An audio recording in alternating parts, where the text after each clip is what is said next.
I believe that Historic Landmarks does as well.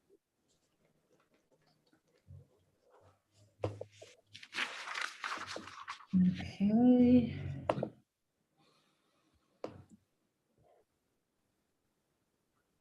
All right.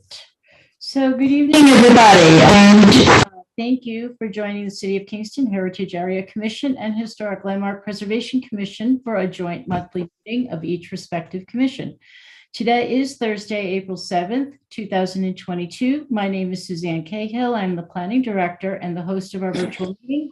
Kyla D-Day is the assistant planner, and she will be co-hosting this evening. Before we begin, I would like to go over a few meeting guidelines to help navigate the system as efficiently and respectfully as possible. We are now using Zoom webinar, so all commissioners and applicants have received specific joining instruction as panelists. As a panelist, you will be visible and able to speak once arriving at the meeting. Guests will have the option to use chat and can be unmuted or muted. All guests will be present as view-only attendees unless they are promoted to panelists, at which time they will be visible and able to be heard. As the host, I reserve the right to mute anyone who unmutes themselves. Commission members and city staff will control their own mute button. Good practice would be to mute yourself if you are not speaking to avoid background noise and feedback. If a commissioner or staff wishes to speak, they will raise their hand. As the host, either I or the chair will call on them before they speak by stating their name clearly for our audio listeners and transcript recording. All of the meetings are recorded. Both video and written transcriptions will be made available to the city on the city website at a later date. Also note that this meeting is being live streamed on the city's YouTube channel. In lieu of public speaking, we requested all comment to be received by 2 p.m. on Tuesday, April 5th, 2022. Comments could have been emailed to skhill@kingston-ny.gov, hand-delivered, placed in regular mail, or in the Dropbox at City Hall. One comment with regard to 161 Fair Street has been received, circulated, and posted.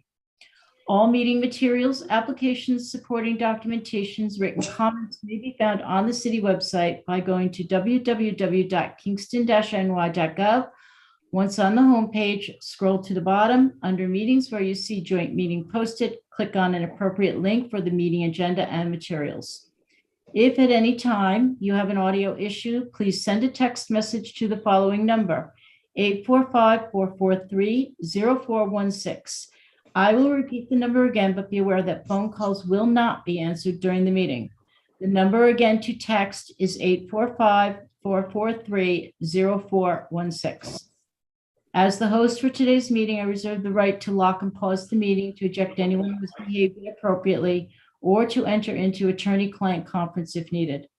On behalf of the commissions, I wish to thank everyone for your continued patience during this unique time and wish you and your family good health. I will now call the meeting to order at 6:34 p.m.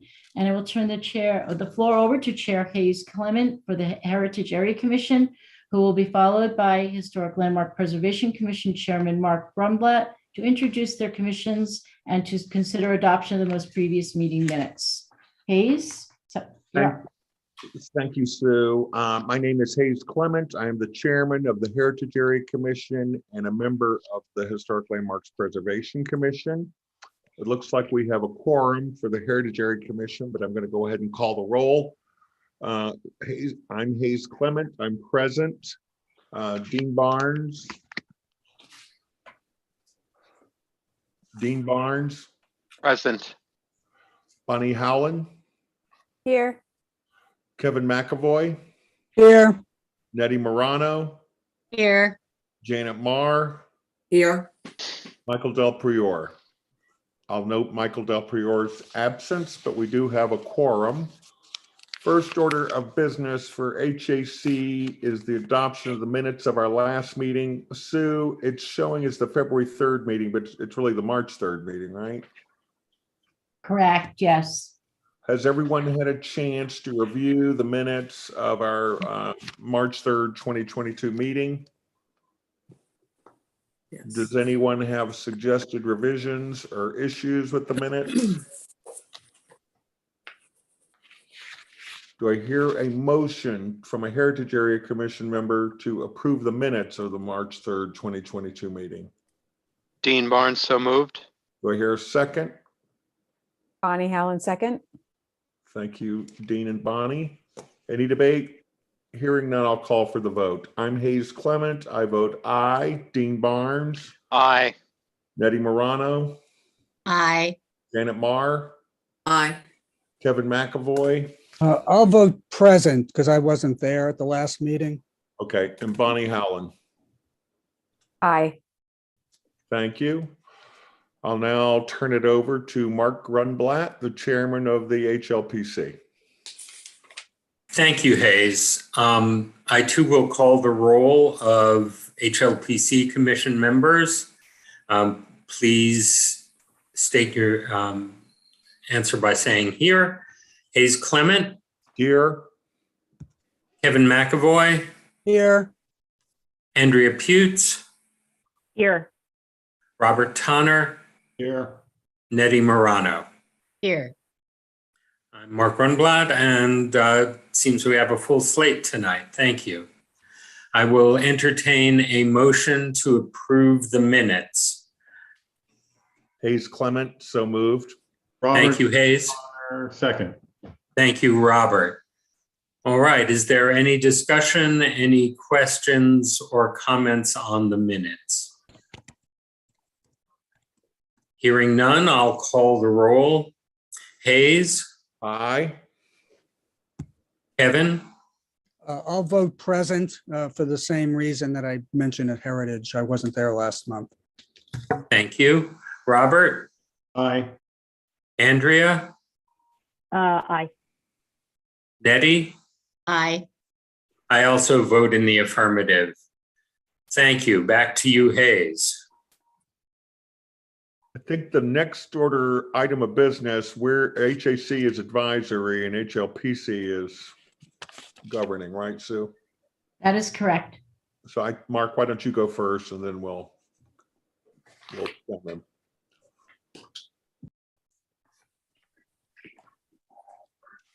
Mark, you're muted.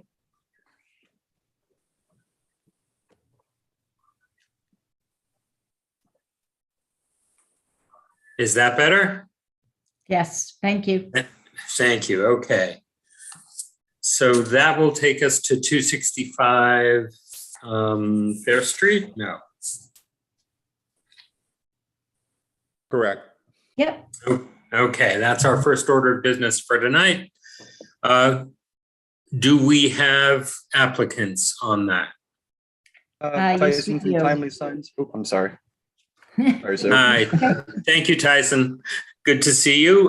If you would explain to the boards what the plan is here. Sure, and we did provide an update to change the background color, just to make sure that you guys have the correct layout there. Yep, that does look like it is updated there. So this is a single-sided aluminum laminate panel, 1/8 of an inch thick, as mentioned on the paperwork here. And that is getting mounted directly in place of the existing sign that we rendered in place on that next page. There you go. So a simple swap, square footage is there, and that's what we're looking to have done. Thank you. Does any member of HLPC have questions for Tyson regarding the plan here? All right. Seeing none, I will entertain a motion to declare this a type 2 action under the State Environmental Quality Review Act. So moved, Hayes Clement. Thank you, Hayes. Do I hear a second? Second, Kevin. Second. I think Kevin beat you, Nettie. Okay. I'll mute myself. All right. On the question of a type 2 action under seeker, is there any discussion? Seeing none, I'll call the roll. Hayes, Aye. Kevin, Aye. Robert,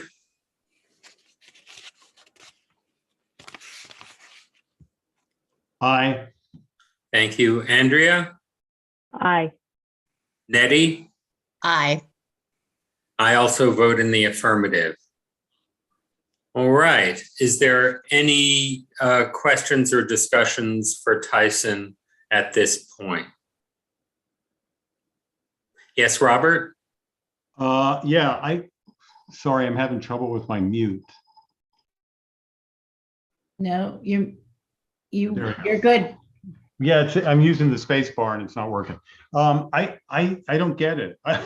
Only because I think it looks kind of modern-ish, but it's not, it's a historic building and it's, I mean, if there's a classic historic building in that area, it's the firehouse. And I think it looks a little bit modern, but I mean, modern in just a very graphic sort of way. I don't know how to explain it. Robert, is it possibly the font that might be making you feel that way? It's the whole thing. I mean, the Okay. font, everything, the colors, everything.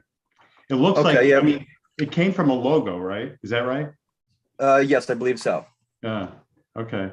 There's, so the font, that is definitely a block style font. I feel that maybe a serif style font might look a little bit softer on the eye. We definitely toned down the background. It was originally a stark white, and that obviously it was Yeah. stuck I like saw a sore that, thumb. So I mean, I could speak with the client and see if changing the font to a serif style, which would itself better, I feel, to this style building, see if that would suffice for you. I know it still has the graphic in there, which may also be an issue for you. I'm not really sure. Actually, it is. It's it's hard to see, and I have a great screen here, and it's hard to see what that If you go to the first page, it's a bigger view there. Yeah, I know what it is, but I just Okay. I just think it's There you go. yeah. It's a busy little logo. So it's a personal thing, and if everybody else loves it, I'll go along with that. But I think it's a mistake, actually. Well, I'm certainly willing to, to ask our client if they're okay changing the font and removing that graphic. I obviously can't guarantee what they're going to say or not. But if that's what it would take to get the sign contingently approved on that change, I'm happy to ask them if anybody else has any issues with it. So it's Tyson, there is, we do have Bill Knowles, I know, is on this call. I Bill. know he represents the Volunteer Firemen's Museum. I don't know. yeah. Bill, could you? Yes, so I sign do. I'm Bill Knowles. I'm president of the Volunteer Firemen's Hall and Museum.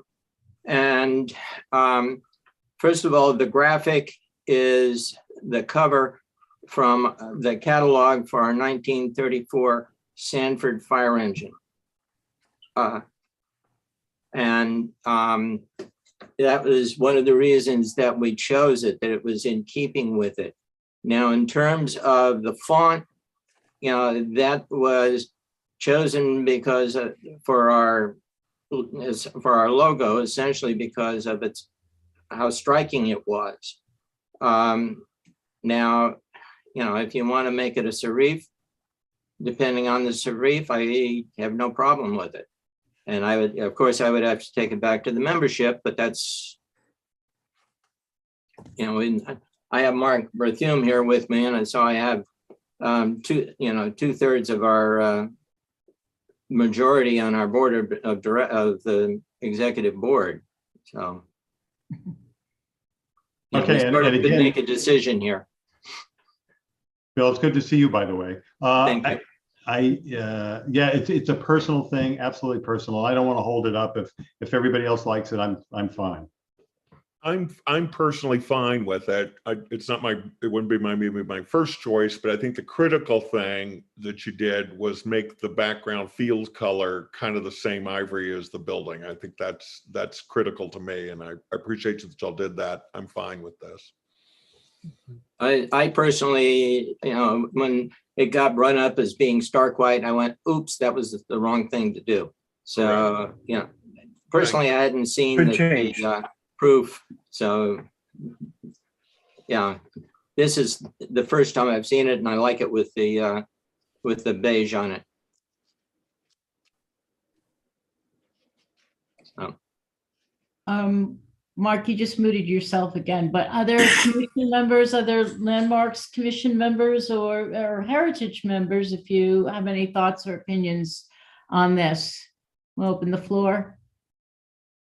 Robert, I was going to pose to you, because there's a picture on the submission that I have in my email that's not up on the screen. The old sign had like the corners like taken off, and it had the border around the outside, which again gave it a little bit more of that older feel, I guess. If it wasn't so like rigid and I mean, I don't know if I could share my screen, but I have the picture that's got this logo with the white background and then the old red one with the cut off corners on it. Is there something about it being so rigid and rectangular and like perfectly formatted and stuff? Would that make you feel? Yes, that's part of it. You know what I mean? Like kind of That's bring exactly it. So it's not right. And just I this know that perfect- old sign. I know that old sign Okay. well, so. So I was wondering when you were saying that, yeah, there you go. Yeah. There's a comparison, there's like a stack comparison on the visual that I have. But if they played with the shape, and again, if it's the actual logo that is what's going on there, and it makes more sense to make it be the rectangular sign, that's one thing. But there's something about the fact that the corners are gone and it's got this border around it that kind of makes it a little bit less stark. Exactly. Who's the person from Timely here? Can you? Yep, Tyson, I'm happy to. I'm happy to Okay, speak. Tyson, could you reproduce that form? 100%. Those are called scalloped corners, and I'm happy Yeah. to go. I actually like that softer feel as well. Personally, I'm not opposed to the inline border. The only thing that I see is it may be partially interrupted by the way that the graphic is on the bottom of the proposed layout. I don't think it would look bad to have it on there, but do you guys feel strongly about the scalloped corners as well as the border, or is it the scalloped corners would suffice for everybody? This is Bonnie again. I think the scallop corners on it just kind of, there's something about it that softens it a little bit. It's not such a harsh thing. I don't know that it necessarily needs that border. This one just happens to have it. Gotcha. But I wonder, just speaking to what Robert said, Robert, how do you feel if they scallop the corners? Does that give you a little bit more zhuzh? Yeah, to the well, feel? to me, it seems a little bit more vintage, which I don't know why you wouldn't go for in a building like this from 1857. So The only thing you want to, I'm sorry, Robert, I didn't mean to interrupt you there, Robert. No, that's all right. The only thing to think about here is, being that the color is somewhat close to the building at this point, this ivory beige, you're not really going to see those pronounced scallop corners all that well. True. Possibly putting an inline border on it in a contrasting color would then accentuate it and really bring your eye more to the scallop corners. Bill, if you're okay with that, adding the border in there, obviously we can show you what that looks like, but that might solve the issue. That sounds like a good idea to me. Okay, and it almost kind of bounds the sign in a little bit. So Yeah, I board to consider. I would say, not the part, the red that you have on it. No, I would recommend the black. Okay, I would recommend because black otherwise and- I was going to suggest the American LaFrance or the Sanford red, if you've been up there to see that. The fire engine What- red, Just to but speak black is fine. Okay, yeah, in relation to the design a little bit, you don't want to introduce too many colors. In my mind, it sometimes can look a little too busy. I feel that would look very nice on that. So I asked the board if we provide an updated layout showing the scallop corners and inline black border to see if I can receive contingent approval upon that approval of layout. Can I ask one more question? Absolutely. Reverting back to keeping it this shape, if there was a border on it that kind of framed what was existing there, what that thought is. If it doesn't necessarily have to lose the corners. When you come back to this picture, when I look at the two like stone signs, like the number one on the left, it's got kind of a border around it, and I don't know what the right Yes. side says.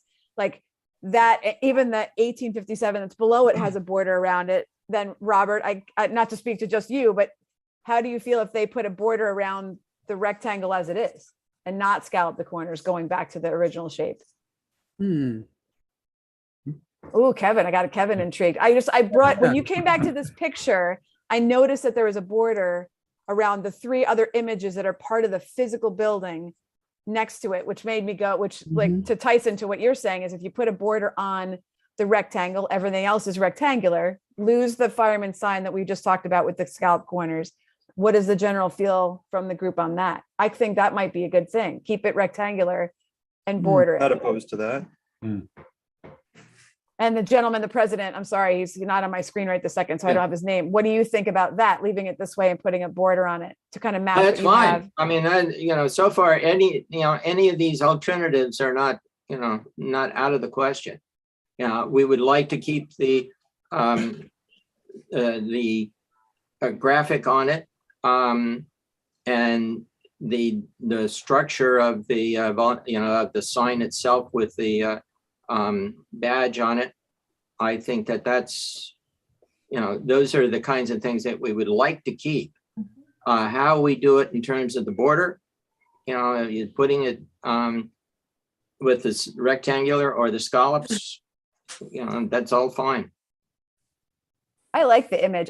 Just think it needs something a little bit more to just kind of to bring your eye to that and not the hard edge that is there right now. I fully agree. Yeah. It kind of Okay. constrains the sign and really brings your attention to it. So are you thinking of a border that just is the straight rectangle, or are you going to do a border with the curves on corner? I suggest that we leave the shape as a rectangle, so the sign as you see it, but we add a black border around the very edge to mimic the 1857 sign and the other sign to the left and to the right there, actually, that has just a border all the way to the edge of the sign. That's what I proposed, if the board will accept that. So we are not talking about any drawing of a scalloped edge or cutting of a scalloped edge. It's just leave it rectangular, which frankly mimics what is built into the building. Okay, so everyone's clear on that. Any comments? We're looking at this as presented with the addition of a black border. Okay, we're not changing font then. We can avoid that out. We prefer not to change the font or the physical layout itself there than the border. It's my understanding that this is used on your correspondence and for other purposes, and you're trying to be consistent. Am I right, Mr. Knowles? Yes, we are. That is correct. Okay. All right, so that's what we are looking at. The application is presented with an additional black border. Any questions, comments regarding that for the applicant? All right. I'm going to say that I believe that that's a good addition. It will create some contrast that I think the sign will need now that it's more closely resembling the actual color of the building. Anyone else have any comments beyond that? All right, then I will move that the commission find as fact that the proposed sign as amended at 265 Fair Street in the Stockade Historic District by applicant Timely Signs of Kingston, if done according to the plans reviewed and amended at this meeting and according to the procedures stipulated in section 405-64 of the City of Kingston's Administrative Code, is compatible with the historic character of the district for the following reasons.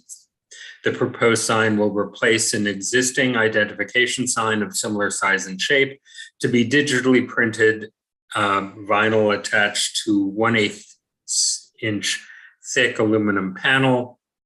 Any changes or additions to the plans beyond the border as described herein or work specifically described and outlined in the submitted application will be subject to further review by our commission prior to that work being carried out. The commission's approval does not obviate the need for a building permit from the City of Kingston's Building Safety Division or any other required approvals from relevant coordinating agencies. Based on the preceding findings of fact, I move that on this 7th day of April 2022, the commission grant a preservation notice of action to the above referenced applicant for the work as described herein and in its application to the commission, such notice to be subject to the conditions contained in the foregoing motions. Do I hear a second? Hayes Clement, second. Thank you, Hayes. I will call the roll. Hayes, Aye. Kevin, Aye. Robert, Aye. Andrea, Aye.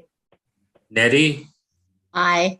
I also vote in the affirmative. Thank you very much, Tyson, and congratulations, Mr. Thank you, Knowles. everyone.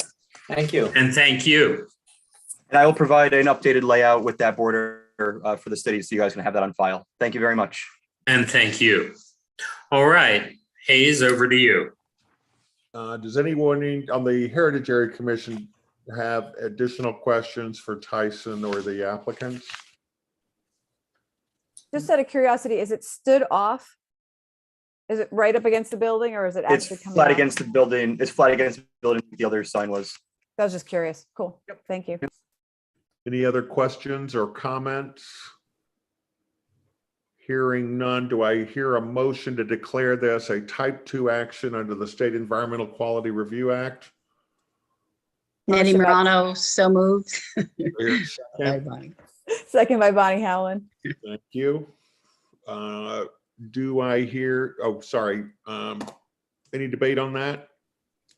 Hearing none, I'll call for the vote. I'm Hayes Clement. I vote aye. Dean Barnes, Aye. Nettie Morano, Aye. Janet Mayer, Aye. Kevin McAvoy, Aye. and Bonnie Howland. Aye. The ayes have it. Do I hear a motion to give a positive endorsement of the signage proposal for 265 Fair Street as amended? Dean Barnes, so moved. Thank you, Dean. Do I hear a second? Second, Kevin. Thank you, Kevin, for the second. The duly made motion is on the floor. Do I hear any debate? Hearing none, I'll call for the vote. I'm Hayes Clement. I vote aye. Dean Barnes, Aye. Nettie Morano, Aye. Janet Marr, Aye. Kevin McAvoy, Aye. Bonnie Howland. Aye. The ayes have it. Thank you. Back to you, Mark. Thank you, Hayes. Next order of business is 288 Fair Street. I believe the Matthews are here. Hi, if you could unmute and explain your plan to the commissions. Hi, y'all. We are planning to put a sign on both sides of our building. We're on the corner of Fair and John Street. The sign will be the same on both sides, kind of hugging that corner, as you can see in that image there, 51 inches across.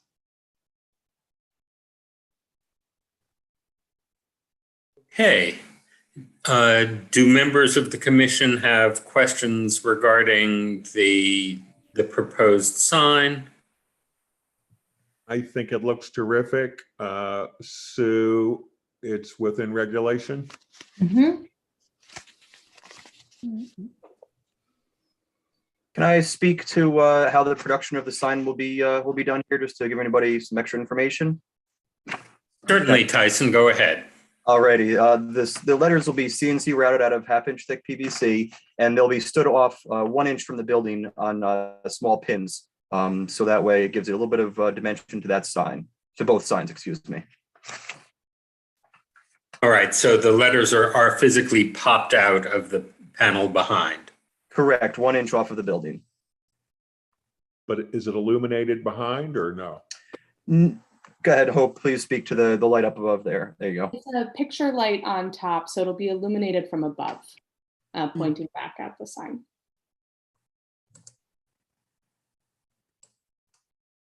Looks great.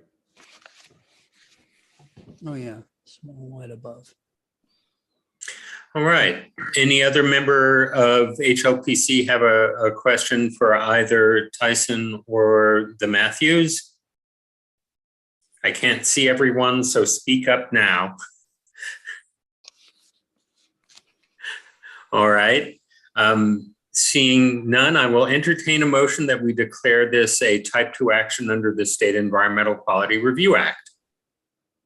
So moved, Robert. Thank you, Robert. Second. Was that you, Hayes? Second. Thank you, Hayes, for the second. I'll call the roll. Hayes, Aye. Kevin, Aye. Robert, Aye. Andrea, Aye. Nettie. Aye. I also vote yes. On the sign design itself, Any questions, comments by HLPC members? Seeing none, I will move that the commission find as fact that the proposed sign at 288 Fair Street in the Stockade Historic District by owners Hope and Charles Matthews, if done according to the plans reviewed at this meeting and according to the procedures stipulated in section 405-64 of the City of Kingston's Administrative Code, is compatible with the historic character of the district for the following reasons. The signage will be exterior grade PVC painted and mounted depicting the word Chloe. The signage will be stud mounted with no material change to the building. Any changes or modifications to the plans or work specifically described and outlined in the submitted application will be subject to further review by our commission prior to the work being carried out. The commission's approval does not obviate the need for a building permit from the City of Kingston's Building Safety Division or any other required approvals from relevant coordinating agencies. Based on the preceding findings of fact, I move that on this 7th day of April, 2022, our commission grant a preservation notice of action to the above referenced applicant for the work as described herein and in its application to our commission, such notice to be subject to the conditions contained in the foregoing motion. Do I hear a second? Second. I believe Hayes beat Robert out on that one. Last chance for discussion. Robert, when are you opening? As soon as we can, which is looking like July. Oh, that's July, great. August. Yeah, the schedule right now will be hopefully keys in hands around the end of June, and then a brief training, research and development period. So end of July, early August, hopeful. Beautiful. We're looking forward to it. Great. We are as well. Thank you. All right, I will call the roll on the motion at hand. Hayes, Aye. Kevin, Aye. Robert, Aye. and a hungry one apparently. Andrea, Aye. Nettie, Aye. I also vote in the affirmative. Congratulations and thank you for coming this evening. Thank you. Thanks for having us, guys. Appreciate it. Thanks, everyone. All right, on to Hayes. Do members of the Heritage Area Commission have any additional questions or comments for the applicants or Tyson?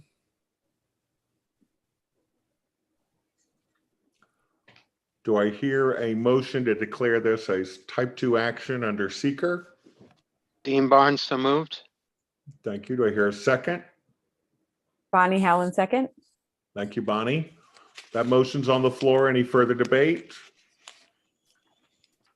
All in favor of declaring this a type 2 action under seeker? I'll call the roll. I'm Hayes Clement. I vote aye. Dean Barnes, Aye.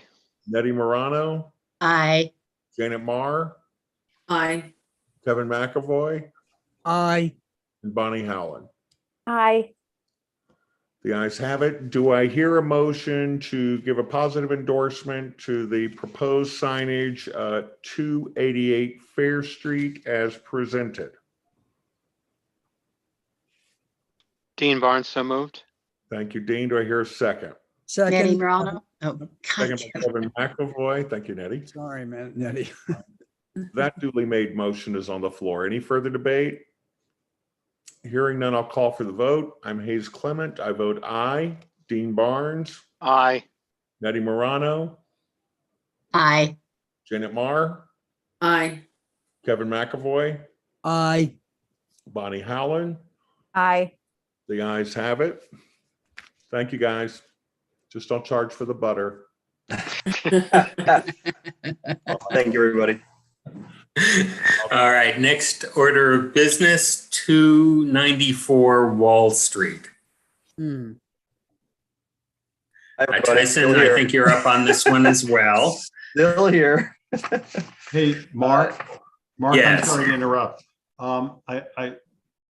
Should I recuse myself? The owner is a cousin. It's not required. It's up to you. We have enough votes if you choose to. Okay. Yeah, I think I can go ahead. I can be objective. You All feel right. you can act, right. Do we have concurrence, Mr. Jankowski? Well, yeah, if he feels there's no direct conflict there, but so it's really up to him. So if he feels that he can be objective and not take into consideration the relationship with the applicant, then he can vote. All right, thank you. Robert, I will call the roll and you will give your decision. First, any questions regarding the presentation for Tyson or our applicant?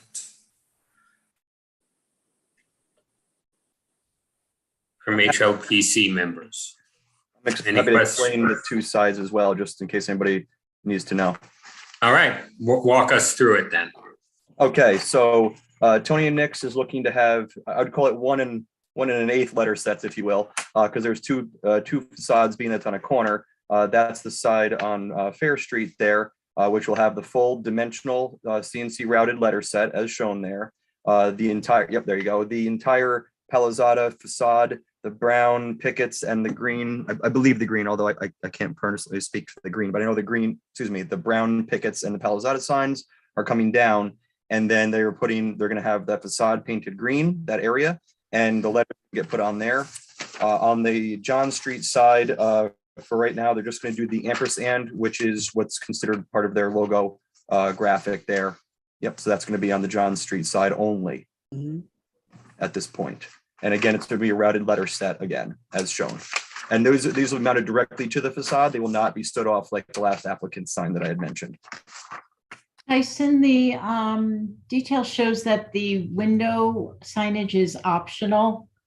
The window graphic, is that Yes, something that? Yes, they do want to go with that. It's replacing, there was some, it's actually slightly different than that. This has those little florets there next to the ampersands. It's only the ampersands and the circle around it there. And please note that the lower areas that are kind of grayed out halfway or a little bit more than halfway down the bottom, that's actually a glass etch film that's already on the window, but that is part of the glass itself, just so everybody is aware. So it's removing the current logos, that's the P in a circle with these ampersands. And I'm happy to update that quote, that proof. I didn't realize that it still had those little, you can see those 3 flourishes on the left and right of each ampersand. Yes, those right there, those are not going to be there.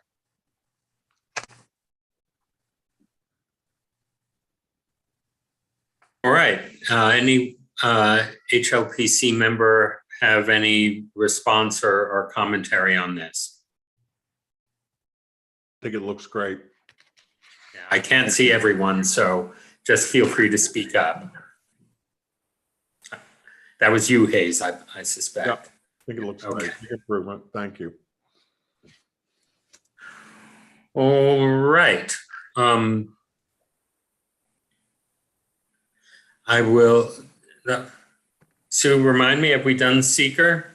No, you have not. All right, then I will entertain a motion to declare this a type 2 action under the State Environmental Quality Review Act.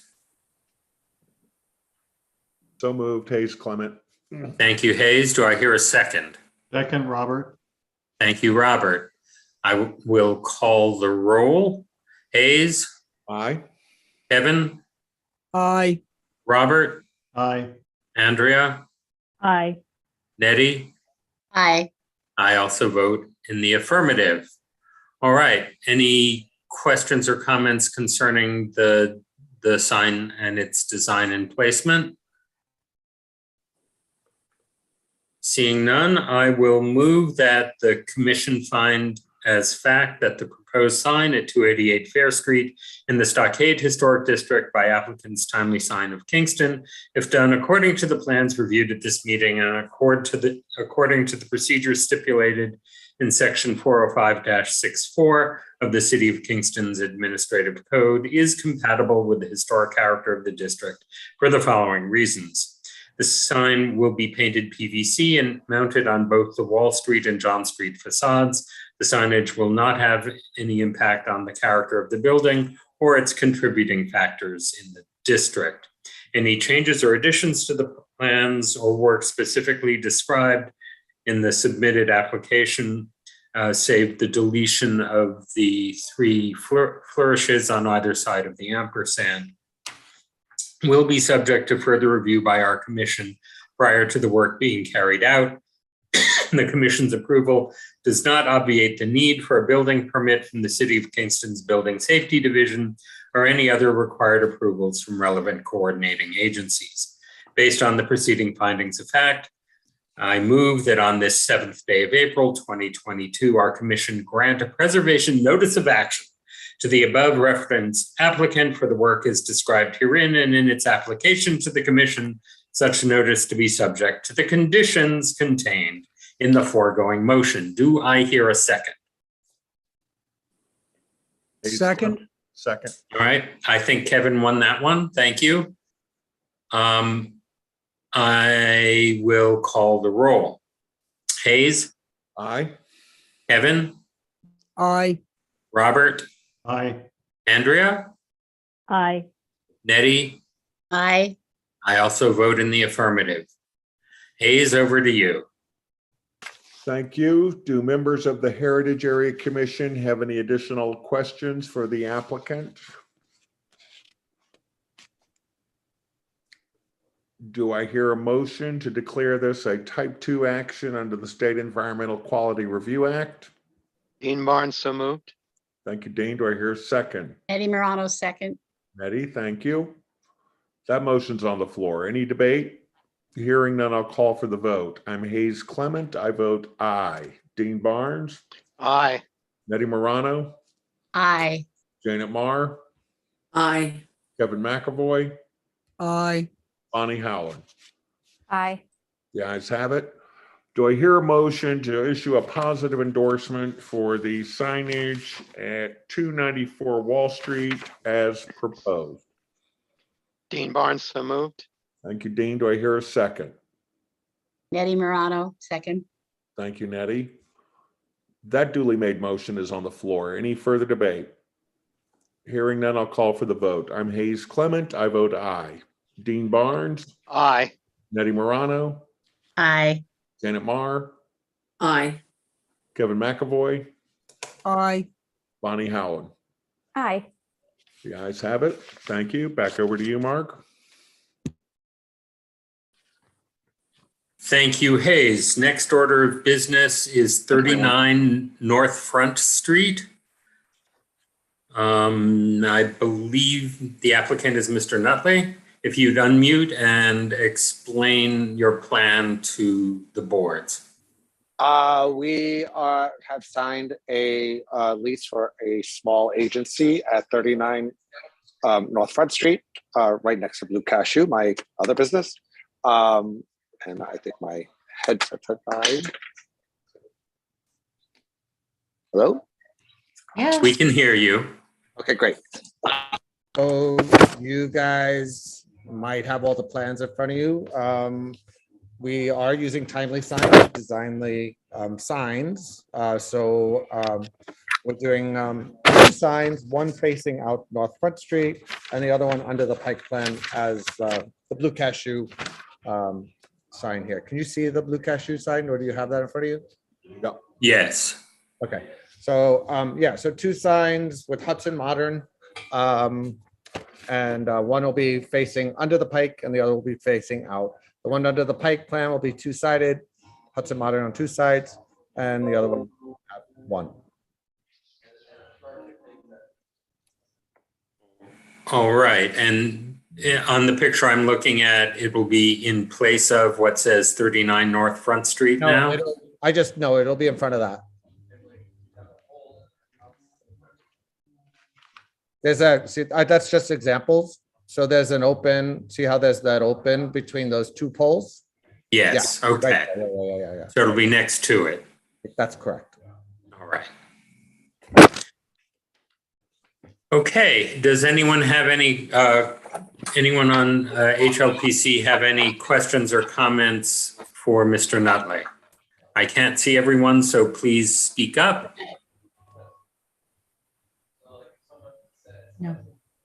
All right, Not seeing any questions. All right, I will entertain a motion for that we declare this a type 2 action under the State Environmental Quality Review Act. Hayes Clement, so moved.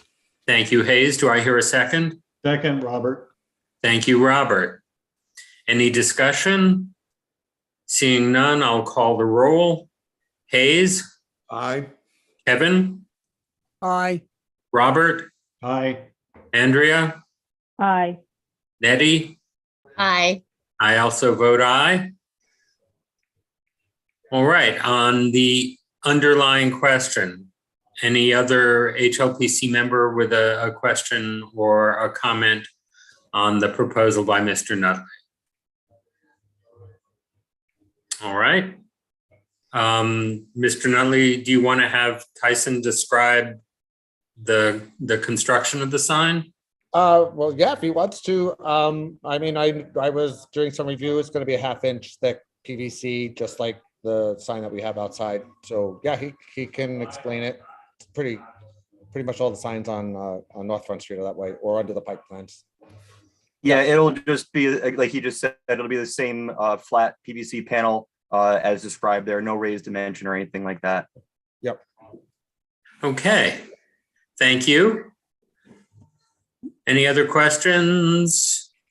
Seeing none, I will move that the commissioners find as fact that the proposed sign at 39 North Front Street in the Stockade Historic District by applicant Sean Nutley, if done according to the plans reviewed at this meeting and according to the procedures stipulated in section 405-64 of the City of Kingston's Administrative Code, is compatible with the historic character of the district for the following reasons. The signage will consist of 2 signs to be installed to hang from the Pike Plan canopy. The signage will not have an impact on the character of the building or its contributing factors in our district. Any changes or additions to the plans or work specifically described and outlined in the submitted application will be subject to further review by our commission prior to the work being carried out. The commission's approval does not obviate the need for a building permit from the City of Kingston's Building Safety Division or any other required approvals from relevant coordinating agencies. Based on the preceding findings of fact, I move that on the 7th day of April, our commission grant a preservation notice of action to the above referenced applicant for the work as described herein and in its application to our commission, such notice to be subject to the conditions contained in the foregoing motion. Do I hear a second? Point of order first. Question? An insurance certificate, does the city require an insurance certificate? Because on They this. do. Thank you. Yes. We'll make sure that the applicant has insurance added City of Kingston on there. Great. Yeah. Thank you, Tyson. All right, I will amend my motion to include the requirement for insurance naming the City of Kingston and approved by, I believe it's not building safety, it's public works. Am I correct, Sue, on that? What? No, the insurance will go to the city clerk. Okay, thank you. The city just has to be named as additionally insured. Right. Yes. Yes. All right. As amended, do I hear a second? Hayes. Hayes. Yep. Thank you. Any further discussion? We can call the roll. Hayes. Aye. Kevin. Aye. Robert. Aye. Andrea. Aye. Nettie. Aye. I also vote in the affirmative. Thank you kindly, Mr. Nutley, and thank you, Tyson. Thank you. Thank you very much, guys. Have a good night. Over to you. Do members of the Heritage Area Commission have any additional questions of the applicant? Do I hear a motion to declare this a type 2 action under the State Environmental Quality Review Act? Dean Barnes, so moved. Do I hear a second? Second, Kevin. Thank you, Kevin. That motion's on the floor. Any debate? Hearing none, I'll call for the vote. I'm Hayes Clement. I vote aye. Dean Barnes, Aye. Nettie Morano, Aye. Janet Marr, Aye. Kevin McAvoy, Aye. Bonnie Howland. Aye. Do I hear a motion to issue a positive endorsement of the installation of signage at 39 North Front Street as presented? Nettie Bonnie Morano. Howland. Nettie Morano makes the motion. Do I hear a second? Bonnie Howland, second. Thank you, Bonnie. That motion's on the floor. Any debate on that? Hearing none, I'll call for the vote. I'm Hayes Clement. I vote aye. Dean Barnes, Aye. Nettie Morano, Aye. Janet Marr, Aye. Kevin McAvoy, Aye. and Bonnie Howland. Aye. The ayes have it. Thank you, everybody. Back to you, Mark. Thank you, Hayes. I believe the next order of business is 204 Fair Street. Mr. Way, are you present? Yes, I think I see you. Would you like to explain your project to the boards? Hi, Mark. I'm Michelle Harrington with Chestnut Street Design. I'm speaking on behalf of Mr. Way. Hello. He's also here. How are you? How's everyone? Good to see you. So we are, on behalf of Brickway, we are seeking approval for exterior paint change color for the exterior of the building at 204 Fair. We are looking to go with a monochromatic color scheme of just the Midnight Oil by Benjamin Moore. In our submission, I also included, we are rebuilding the front entry steps. Something that maybe a few of you have driven by and seen has been kind of ongoing due to some exposed steel failures. So that will be rebuilt as is with the beautiful bluestone pieces and brickwork. But tonight we're here for the approval of just the exterior paint color change. Do we have a swatch or a chip, or should we just, can you tell us whether how closely it matches the gray we're looking at now? It's pretty close. This is my swatch. I had dropped a swatch off with the packet. This is a horrible display of color, but I think the actual, the computer image is pretty spot on, surprisingly. Okay. Any other questions for the applicant or Ms. Harrington? What's the trim color? We're actually proposing that it's all the same color.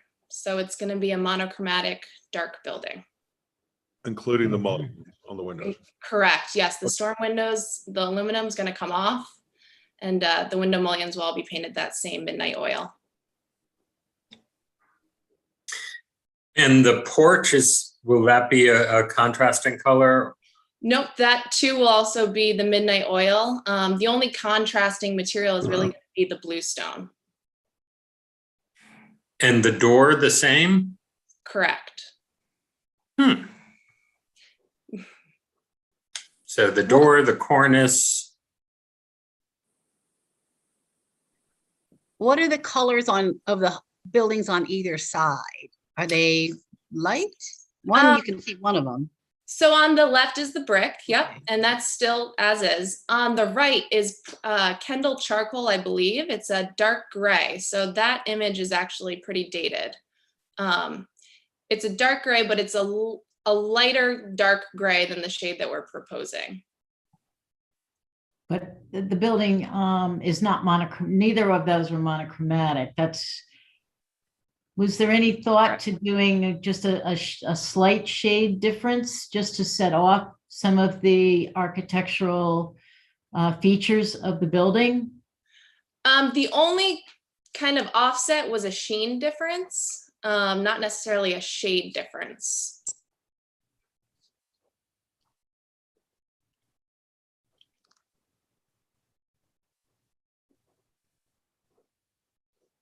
And so it would be matte finish in certain locations here. I'm trying to picture this. Yeah, so like a eggshell, let's say, on the field, and a semi-gloss at the trim detail. So that kind of pops out, stands out a little bit more, but no shade difference per se. Are the windows still white or are those dark as well? The window frames? Yeah, so what you're seeing is the aluminum storm windows that are in pretty bad shape. Those are going to be taken off, and those are wood mullions that we're going to paint to match the same color. Right, so I'm trying to figure out where the sheen will be on the cornice, I'm guessing, on Yes. On the cornice, and then on the front portico, the columns and that cornice and that dental molding trim. And on the insets above the windows. Yes, the headers and the lintels, correct. Okay, and that the one door. band above the second story. Correct, yes. Okay, and there's also, I can't tell from this picture, I see on the front that there's a sort of pop out of the brick just below the windows on the first story. I'm not sure what's happening around the corner. Can you help me? It doesn't turn the corner, so that's a detail that we kind of wanted to not emphasize because it's just on the front there. You're talking about the, believe At the bottom is where I'm thinking, Yeah. Kyla. Yeah, there's this one course that's popped below the sign. Yeah, so that's gonna try to blend in with the rest of the wall. Yes. Got it. Okay, thank you for that. Everyone have a clear notion of the plan here, monochromatic with a just differentiation on texture. Well, visual texture, really, just the finish. Mark, I have a question. Is that garage behind, is that part of the property? That's part of the property. It's not part of this phase. The client does have plans to address it. It's in pretty poor condition, but at this stage in the game, we're kind of focusing on the main house. Totally understood. But it won't be painted during this phase or anything? It's just gonna remain? That's a great question. Something that I would have to, follow up with my client on. It may be worthwhile, although I don't know if we end up doing something in the near future, if it makes sense to paint. And I just want to say one other thing. I love a monochromatic building and a dark building. I love that. However, on this building at this age, I just think, a slight a slight shade change might be very good looking. However, I think it's an easy thing to do with Photoshop. Sure. You've tried that, I'm sure, but. Yes, yeah, we were at one point staying within the light schemes and we did some mock-ups. I didn't mock up the dark because I feel like it may turn people off immediately because it may be there's just I get that, a lot of other context. Yeah, Right. so that was my only concern with that image. Okay. All right, thanks. Yeah. I think it's kind of hard to visualize here, but I agree with Robert. I mean, these sort of monochromatic dark buildings can be incredibly good looking. It might help to have a picture of an example that you're kind of inspired by, something like that. We definitely have that. There's a historic home in the village of Rhinebeck that has done this exact scheme. And I would be more than happy to send that to the board so they have kind of a better sense of what we're kind of going for. Can we pull that up, Kyla or Sue? I At an don't know address? where it is. I don't know the address. I do have a picture. I have a couple of monochromatic buildings that I just pulled up on my own, but I don't know, I don't know that one in particular. I may have it. Let me see if I can find it quickly on Google Maps. Michelle, I could email it to you quickly because you sent it to me too, so I could send you the photo. that you sent to me. Great, yes. All right, Michelle, I'll also give you the ability to share. Okay, great. Would you get it? Yep.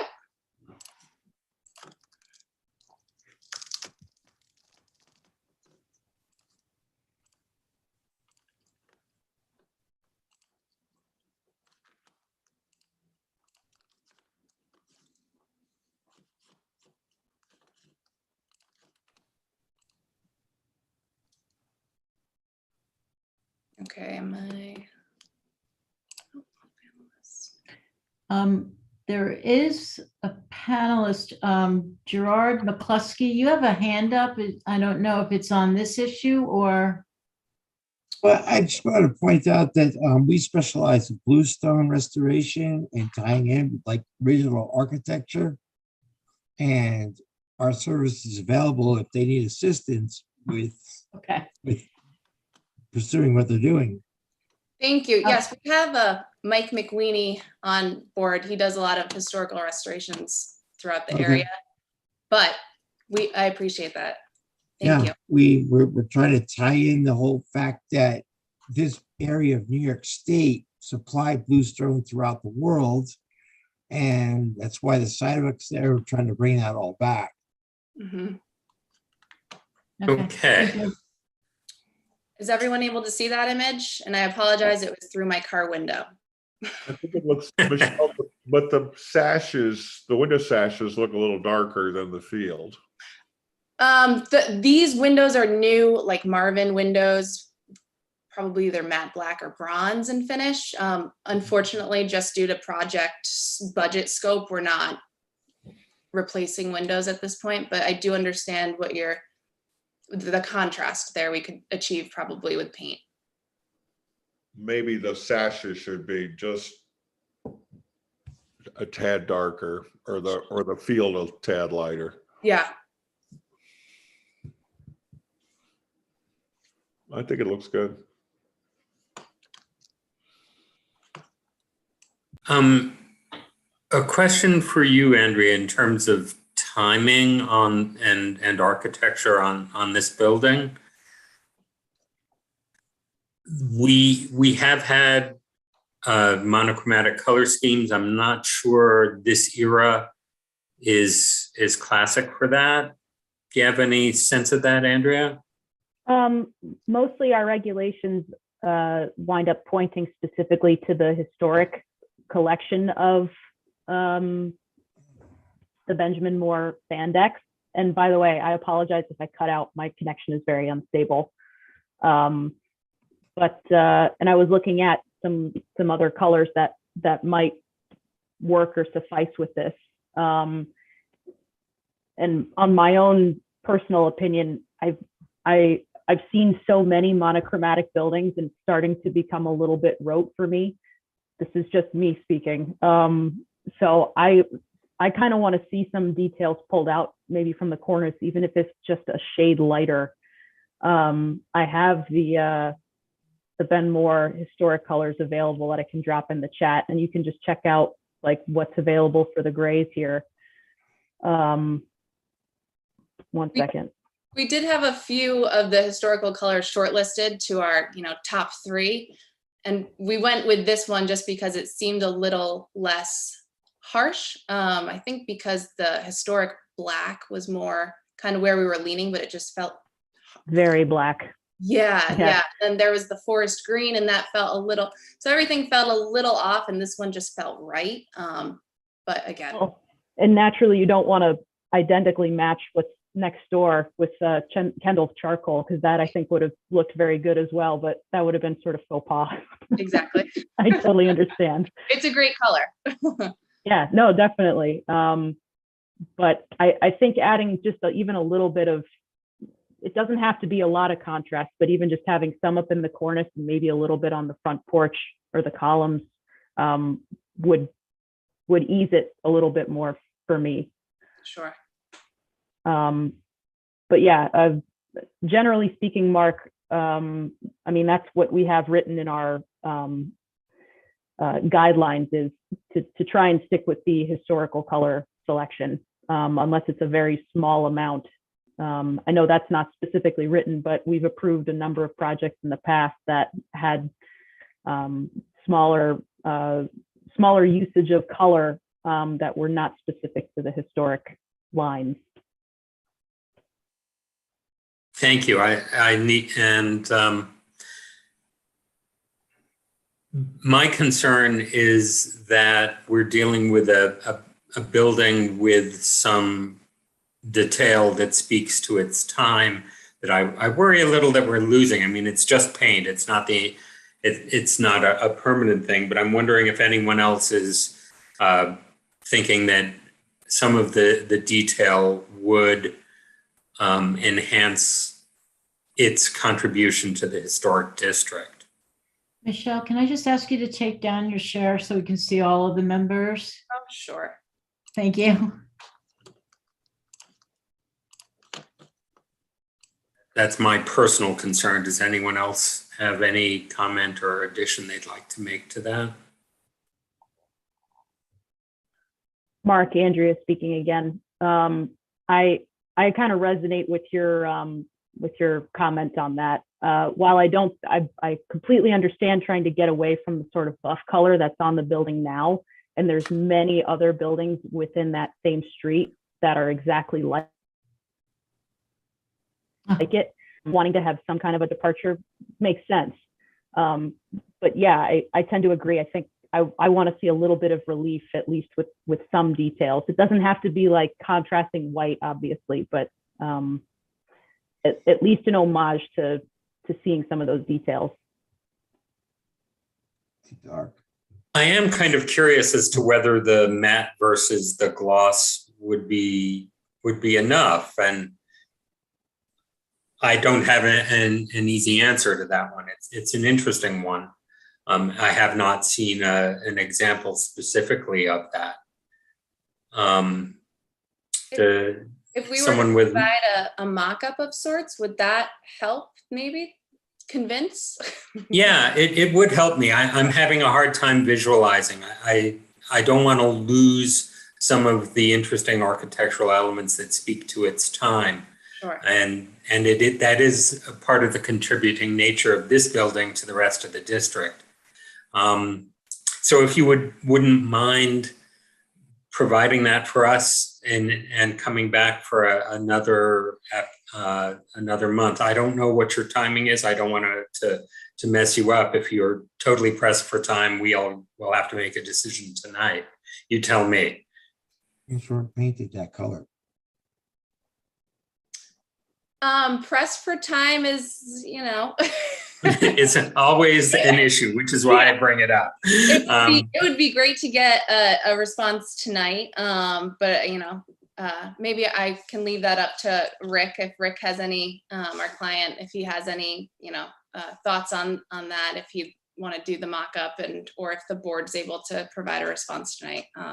Rick, are you still on here? Yeah, no, I'm here. I mean, it would be great to get the perspectives, I guess, this evening. One thing I guess I would add to just, and look, I totally appreciate the sentiment, and we don't want to do anything. Hopefully you've seen through the package and through, the scope of the project and the work is we're trying to do everything in our power to, really enhance and bring back elements of the historic quality of this building. The project and the scope of the staircase is one that's substantial. And, I think Michelle alluded to in the context of the package itself, we did a lot on the exterior of the building on the side that's visible from the street to really remove a lot of the things that were pulled out from the interior to make it easier on install for the people who own the building before, i.e. like ACs and, lines and everything. And so all of that has now been removed and reworked, and that's come at a cost and an expense. And so we're really proud of the exercise, and we're really proud of what we're trying to achieve here through trying to enhance and bring back the character of this building. So look, it's by no means our desire to fly in the face of you all. We want to do everything in the power to actually make this a phenomenal outcome for, not only the building, but also for the area and for the historic, district here. So would love your perspectives, I guess, tonight. If, we need to come back, I think we can do that. But, to the point, I think time is really always of the essence. The only other thing I would add is the signage on the exterior of the building, that sort of big, very large and obtrusive sort of signage, that's coming off. So that will be gone. And I think that will be additive too. So the building itself will look extremely clean. And in that circumstance, it may be enough to have that textural difference. It's just hard for me to envision, and we don't have a lot of examples to compare it to. So if you could, I personally would appreciate it. Other members of the board, what are your thoughts? Andrea speaking. Yeah, I think if you had a panel of some kind that you painted showing the two differences between your matte or semi-gloss or glossy, take a picture of that and present it. That would, I think, go a long way, showing it with the actual, with sunlight, light, shadow on it. I think that would help. Certainly for you, Mark, I know, but I know we haven't seen a lot of people do varying gloss to semi-gloss or matte shades in the field before. So, and that's really hard to represent in Photoshop. I know, because I do it all the time. Yeah. Well, can I just offer a I would be suggestion? interested in seeing that. I went by the building and there are some paint swatches already on the side of the building. It looks like you did some testing already. Yeah. Yep, we did. So perhaps it could be done on the building, and members, when it's done, members could have the opportunity to go there and actually look at it in place, as just do a larger sample. I think right now they're smaller, but if you did larger, like a couple of larger samples on the side of the building, showing the difference in the from the matte to the gloss or whatever, and then maybe one with the color and just a slight change of color, and just put those two side by side. We could let the board members know, the commission members know, they could go out and take a look at it. I think that would be. Yeah, we have great weather next week, and we can do two windows on the side, and I can send you an email to notify everyone that they're ready for a preview. All right, thank you. Do we need to do a motion to table? Yes, you do. All right. I will move that we table the application for 204 Fair Street pending a sample being painted on the building itself, to be held over until our May meeting. Do I have a second? Second, Robert. I think Robert won that one. Thank you, Robert. I will call the roll. Hayes? Aye. Robert? Aye. Kevin? Aye. Andrea?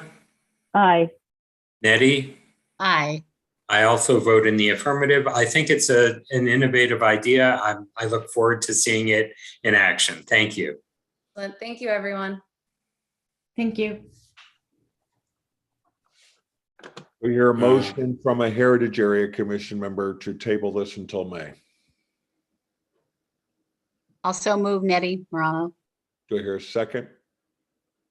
Second by Bonnie Howland. Thank you, Bonnie. Any debate? Hearing none, I'll call for the vote. I'm Hayes Clement. I vote aye. Dean Barnes? Aye. Nettie Morano? Aye. Janet Marr? Aye. Kevin McAvoy? Aye. And Bonnie Howland. Aye. Thank you. Thank you, Michelle. Thank you, everyone. Have a good evening. Thank you, You Rick. too. Thanks so much. All right, next order of business is 161 Fair Street. Do Ms. Allen or someone on her behalf Are you I here? saw Paula on, and I thought I saw Stacy Stint on. We're here. Hi, both of us. are Hi. here. Okay. Great. Hi. Thank you. If you could explain the scope of the project to the board.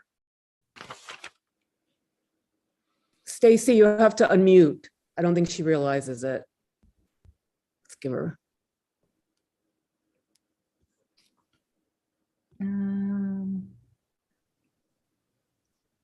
Okay, I'll try to explain if she can't, if she isn't here to explain. Stacy is representing my contractor. So my. Sorry. There she is. I'm not sure why it's doing that. Alternative universe. Oh, you know what? I have both on. Sorry, I'm having technical difficulties. So I came in on both. Okay. So can you hear me? Yes. Yeah. And we can see you now Hi. too. So my name is Stacy Sin. Can you guys hear me? Yes. And Paula Allen had hired myself and my husband. We're contractors. We represent Marlborough Restoration, Inc. And she had bought a church and had it, or is having it changed into a single family residence. And we had put in applications for her to be able to name her house, since her and her partner have been naming every house they've ever owned. And so we put a signed application in.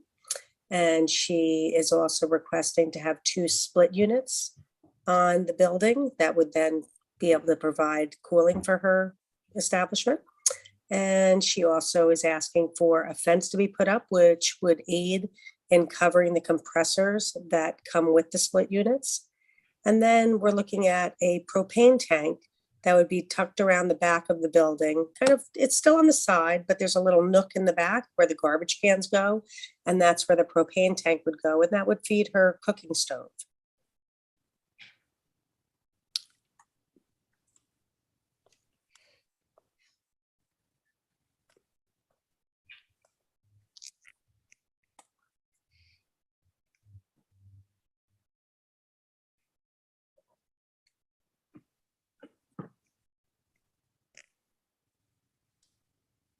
And you can see the fence that we put Duplicated. up mistakenly a little too soon. But you could see that when you look at the other picture, you could see that we wrapped the fence on the other side as well. So whether coming up the block or down the block, the fence is finished on the side that faces the people walking by, just for a nice aesthetic.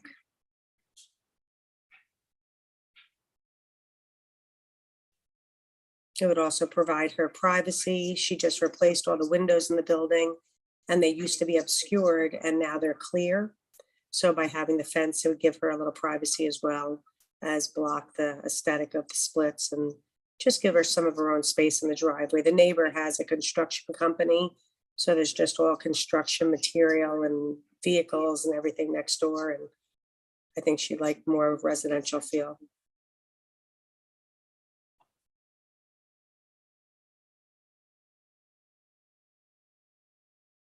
So I'm going to just say something about the sign is that we made it. So we did meet it keeping in mind sort of a melding together kind of present tense in the you know, the age of the church. And it is just a wonderful handmade sign that was made proportionately to the post that's out in front. And that's what I call the church now house. So you can see the post. And actually, she did improve on the library, which might be in, I thought it might have been in the other pictures I had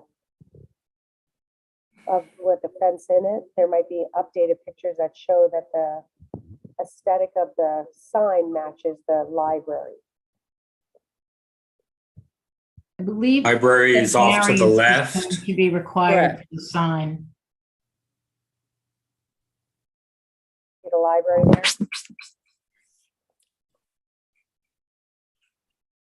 All right, so the sign is not on the metal post that we were looking at. We're talking about over here behind The library. Okay. And it was there originally.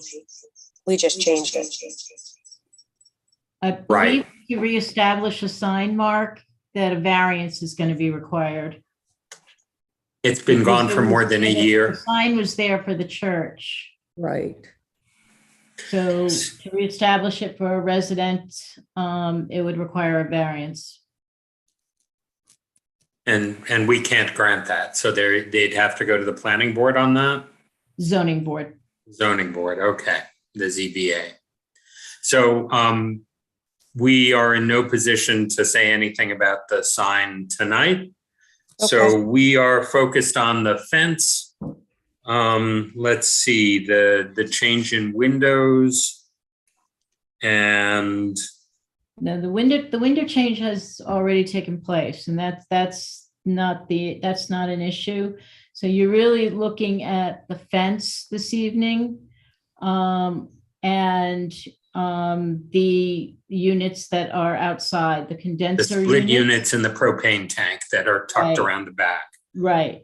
So one thought we had was that rather than bringing the fence so far out would be to just bring it out to the point where it comes to the front of the building and then carry it across to the building and have a gate there to allow access, because the units themselves are on the side of the building. So the fence is not going to screen the units. You still need something to screen it. I think it would be a little bit more attractive that way too, with a gate, kind of going to the back. The neighbors have a few split unit compressors in their yard, and they don't have anything covering them. We're just really trying to block the driveway of the neighbor, that aesthetic. Mhm. If you do look in the pictures, you can see the amount of stuff he has there. Right. On this one too, there's also an issue of the property line and encroachment, which will have to be resolved outside. You can approve a fence, but it would have to be within the limits of the law. So if it ends up having to be the posts that were originally installed moved or shaved, whatever the resolution is appropriate by the Building Safety Division, that would have to be an additional change. Right. So I did also speak to my husband about. I'm really sorry. I'm having a very difficult time with the echo. Is there a way for the second appearance of Ms. Sint to be Trying to figure out deleted? how to get it to stop. I couldn't get the audio on the. You're appearing on my screen as blacked out. So if I do it like that, is that better? Well, I have one picture of you and then your name appears in a black screen, and Right, I'm because really sorry. I'm having a could not difficult get the time audio. following you. I'm sorry. I was having trouble with the desktop. Can you hear me this way? Yes, that's cleaner. Thank you. So we followed, the neighbor had installed a fence on the back part of the property, like same exact line we're in. And all we did was remove that fence and then put a new one on that line. The fence he had installed was straddling the boundary line, and that was never a problem with the church. When we went and put our fence up, we followed that line, assuming that, by following his line, that was okay. It became a problem because the neighbor didn't want the fence, or the tenant that is the property manager didn't want the fence. And it became a big deal about it being on the line. We had it surveyed. It is on the line. We can shave the 2x4s down the middle and then just install the panels of the fencing in between each post. And it would be exactly on our side of the line. And we don't have a problem doing that. They have already taken down our posts, 2 of our posts that were installed into the asphalt of the driveway. Those have been taken down by the neighbor. And we're just looking to be able to provide privacy and put the fence back up. Okay, so are we being asked to approve this with that change, with the shave of the posts and then moving? I'm trying to understand what the proposal Yeah, is. You Well, can to do approve the the way it's- fence, but you can't approve the encroachment. So the encroachment has got to be dealt with beyond what you're doing. You can approve a fence, but but the encroachment will have to be No dealt problem. with by the Building Safety Division. And That's they won't fine. have to come back to us after that Correct. has changed. That's Okay, correct. that's Right. what I'm trying to figure out. Right. Sorry about that. And I figured out how to get the volume to work better. Sorry about that. Beautiful. Thank you. That helps. So we would just like it to be approved the way it looks. Again, that's why we wrapped it on both sides to make it as aesthetically pleasing as possible. I've driven around that neighborhood for months and there's fences of every different shape, size.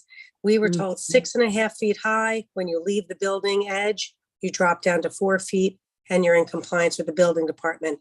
Again, it was our mistake putting it up preemptively, but we apologize and we'd just like to put it back up and follow the code with the building department on getting it reinstalled. Okay, does any member of HLPC have a comment on the aesthetic of it? The solid nature, the step down? Okay, I'm not. Yeah, Mark, sorry. Yeah, I do. I just personal, Paula, but I don't like the step down coming into the yard. That's a personal thing. So, and I'll let that go, but I want to ask you, are you staining this or is it going to be painted? Absolutely. Yes, it'll be aesthetically very, very pretty. Okay. All right. I guarantee you that. May I ask you something, Robert? Hi, nice to meet you. What would you like to see the fence look like if you don't like it the way, I understand it's a personal choice, but what would you like to see? Well, if the goal is to hide the units, then I think wrapping to the building is the way to go. But to come out and have that half fence, the 4-foot fence into the yard, I mean, again, it's a personal thing, but I think it kind of, I don't know what it does. But that's why it's personal, right? Honestly, it wasn't put up to block the split units. It was put up to just give privacy. So the blocking of the compressors was a bonus. Yeah. The step down portion of it to me is what's troubling. And and I'm sure you have the setbacks from the sidewalk figured out, but it just seems very monolithic because of that step down portion. Well, that was just the code. But do you achieve what you need to in terms of screening with just the higher portion? You mean without adding on the other portion? I think it doesn't accomplish what the point is. We would really need it to come out further with that extra portion added on. If you look at the driveway of the neighbors and the aesthetic of what's going on over there, she just would rather feel like she's in more of a neighborhood setting where he's got all construction equipment and, skid steers and job trailer coming in and out and, a whole host of shelving with all material on it. I think it might look a little less barrier-like if the step down portion ended about halfway of where it is now and then took a turn, toward the building. And that way you screen the little side yard of your own and it just doesn't. You're saying come out farther than the building and then make it, what do you mean? Or you're saying go all the way back? Down the 4-foot portion is shorter than it is by Can you about bring the half, picture back up? but takes a turn to the left into your own yard. And so it kind of. Sort of where the front steps are, maybe? Yeah, well, yeah. Well, that goes all the way back to the building, really.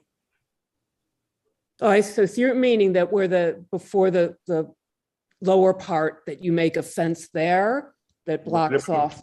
Well, it would have to go even farther back. Because it would have to attach to the building to be able to come across. I don't think it has to, but there's something about it that just looks very. Well, you would have to be able to connect to the building to make another piece of fencing for the gate.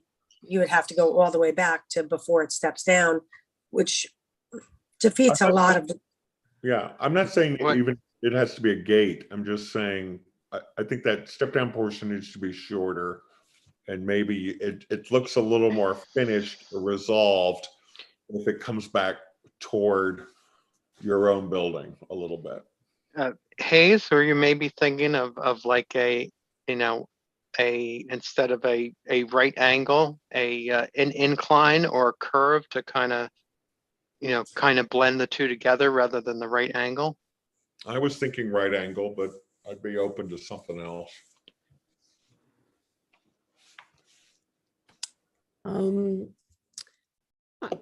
Is this portion here next to the fence, is this blacktop, or is there a possibility of like some landscaping in here or anything? No, it's instead of blacktop. Blacktop. Because that's her driveway where she'd roll her garbage can out. Oh, okay. And ride her bicycle in, or that's her little piece of driveway. And she's just trying to block. Let's see if you had a little piece going, if you turned it a little, you'd hide your own trash cans and stuff. Well, our trash cans are around the back. There's a jog in the wall, like where the back of the building goes on. There's a small addition that was built forever ago on the back of it. And that's where the propane tank would go, as well as the garbage cans go back there. So it's clean in there because it's very narrow. That's why we were trying to give her as much space as possible, because she only has, just about 6 feet. And the HVAC units, were you thinking they were going to be towards the front of the house on the side There's or a towards the rear of the drawing. house? You have a drawing that was handed in, and it shows pictures of the compressors, what they look like, where exactly they'll go on the building. I handed that in with the application. Yes, On I the have side quite of a the few building. documents here. I don't know which one. There was one of, there's this one. Yes, that's the drawing. So, Okay. So the outside units, it shows you can't see it. I think you gotta go, yeah. So you see right here, and it's color coded on that. The blue is where the units are gonna be inside, and the pink color is where the compressors are gonna be outside. I'm pretty sure that's what it says on the Yes. drawing. So they're closer to the street than they are to the rear. Okay. But they're Because kind the of rear of the near each building other. the rear of the building is the bathroom. So they're more in the livable space. Is there perhaps an approximate Yeah, there's dimension for cut how far sheets. back your split units are? Oh, how far back? Right, because it's hard to scale what it is that we're seeing here. No, they're pretty much, one's in the first quarter of the building and the second one's in the, 2/3 back probably, because the whole back section of the building, you figure a quarter of the back of the building is the bathroom area that goes across the back of the building. All right, so this is the driveway where the fence is. Mhm. So front is which way? To the left. Thank you. Kyla, I think there's actually some floor plans that we might be able to reference that might give us Yes. a better clue on this. Yes. Yeah, that would help.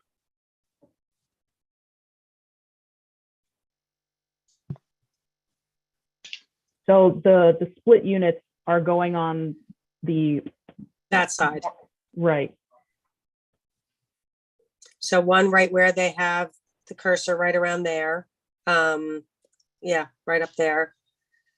And then to the right, right above this other window, probably where it says the third window in, right around there. But the condensers on the outside would be in the In area between where the those two. cursor is now. Right. Right. One to the left of, maybe like the L shape of the kitchen, and then, one more over towards the range side. And that's why we're putting the fuel all the way back away from the compressors as well.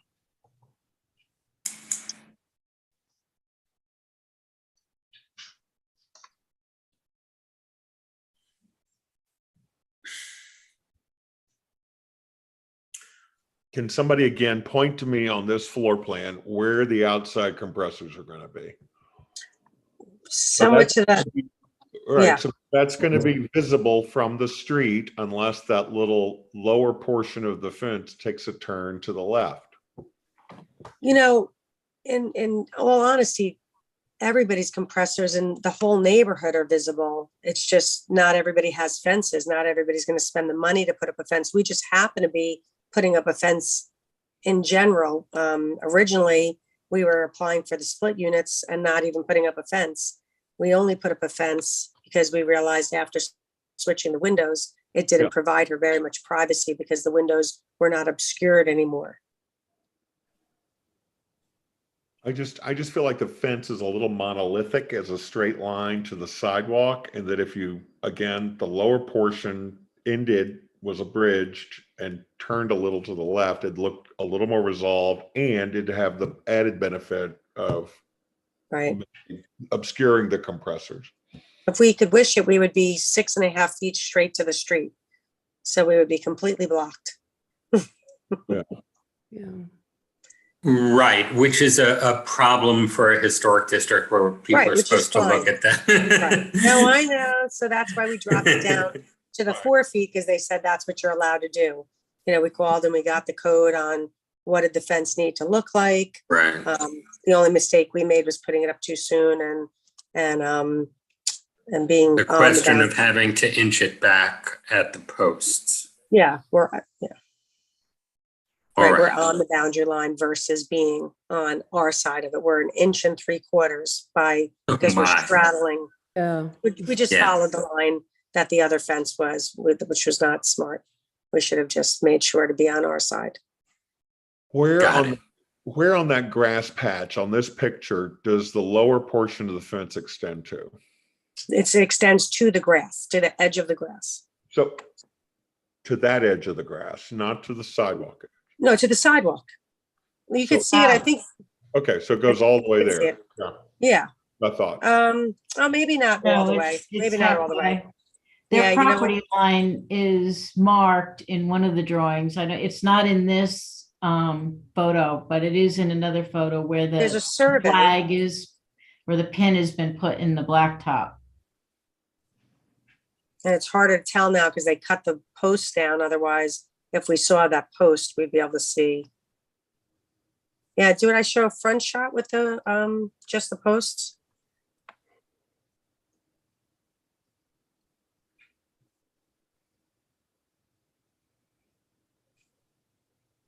Tyler, do you have the ones that I took?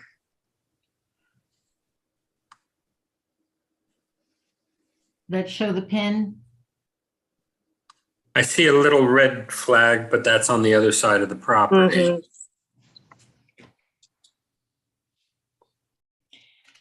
Do you have those in the share? You have those in the share drive or Yeah, they're in the staff or in your notes email? too, Okay. actually. Okay, I'll grab them. Sorry, I sent a lot of pictures. Surveys, drawings, everything.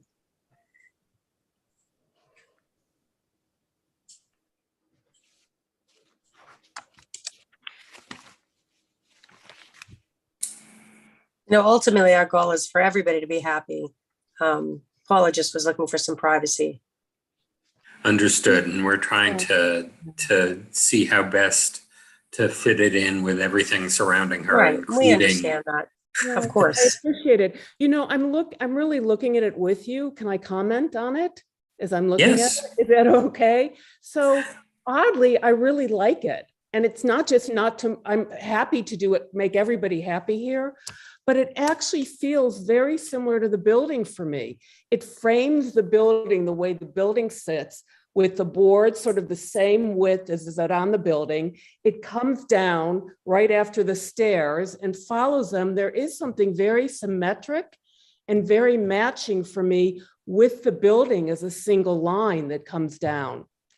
I was just actually really liking it aesthetically and visually, and thinking about coming at either angle and not having something blocking the building in any way. blocking that alleyway, the long distance to the backyard, but not having a wall come into the building there, but leaving that. All right. Okay. Okay. Yeah, Where are, so the bottom two pictures, you can see the pin, the flag of the, that's the corner property line. That's their front yard and their And side, their- yard. That's the corner. And there were posts there, but the neighbor cut them down. Right, but that's why I just want to, so the Yeah. board kind of understands that's as far out as the fence could extend. Okay, okay, so It it's would not not all go the way with the down the sidewalk. grass. It's No, about I was wrong. correct, 2/3 of the way, right. it Yeah. looks like to me. Yes. All right, so there's going to be a space. They'll be able to see the building, the grass as you walk past. You'll see down the alleyway for a brief period as you walk. But the end of the 4-foot section will be at what I'm seeing is that little lighter square with a red next to it. Yes. Okay, thank you. That's very helpful.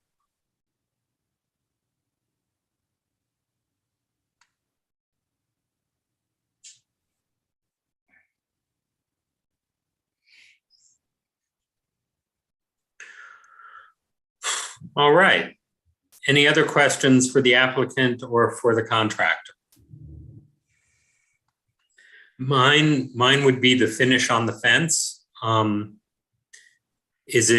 you going to just let it weather as it stands? Are you planning a stain? Are you planning a paint color? Do you know? We have not talked about it. It's in a thought process. I would be willing to stain it, paint it, whatever blends the building in better. And that would be what would be important to me. I mean, the building is. Okay, when you make a decision, we would ask you to come back and let us take a look at that. Okay? Yep. And All if she right. decides to seal it with a clear coat, does she still need to come back if it stays the clear coat? When you've decided on a finish, yeah. It looks like there are two different colors happening at the moment. I'm not sure what that's about. Just the finished side and the unfinished side. Like in Okay. other words, Which the side front is going to be wrapped. facing in and which side is facing the neighbor? No, so in other words, the neighbor has the finished side, but then we wrapped it to be finished on Paula's side as well, going back the first maybe third of the fence. Like the lower portion is wrapped on both sides, as well as going back a little bit. If you look at that picture of the finished fence. So that's the lighter of the two colors that we're seeing. Yes, the finished side of the wood does appear lighter than the inside. Unfinished. So, all right. So when you've decided whether you're wrapping further back or you're leaving. No, we're some not in- wrapping further back. Okay. I would ask, I'm trying to remember this. So you'd have the darker gray visible from the street as well as the lighter. No, there's no gray. It's just wood. It's just Okay, or pine. maybe it's the shadow. It's hard for me to Yeah, tell. it's just from the picture. pine. Yeah, Okay. just natural. All right. Do you wish a decision on that proposal here, or do you want to think about it and come back? I think we would like a decision. Yes. Okay, so Ms. Allen, you would just leave it as it sits now. Can we take another look at that just so that I can remember it? Yeah. I'm sorry, I'm visualizing okay. it as partly gray, and that's Yeah. obviously wrong. That's quite all right. Okay, I so think we've the got the back is wrap. just- The back is just a little bit more weathered, right? It's just the lighting. It's really the lighting. Okay. So Because they're I'm- really I'm- identical. The front and the Okay, back yeah, of the wood this is identical. makes it seem quite, visibly different. It's just the lighting on the picture. Well, It's- that's not a finished side either. That Right. Beyond But that the one wood is point similar. does not get finished. So the front two sections, the lower portion and the higher portion, are finished on both sides. But beyond that, it's only finished on the outside. The inside is unfinished, and that's the way it would stay. Right. But again, it is identical wood finish on I both understand. sides of the board. Understand.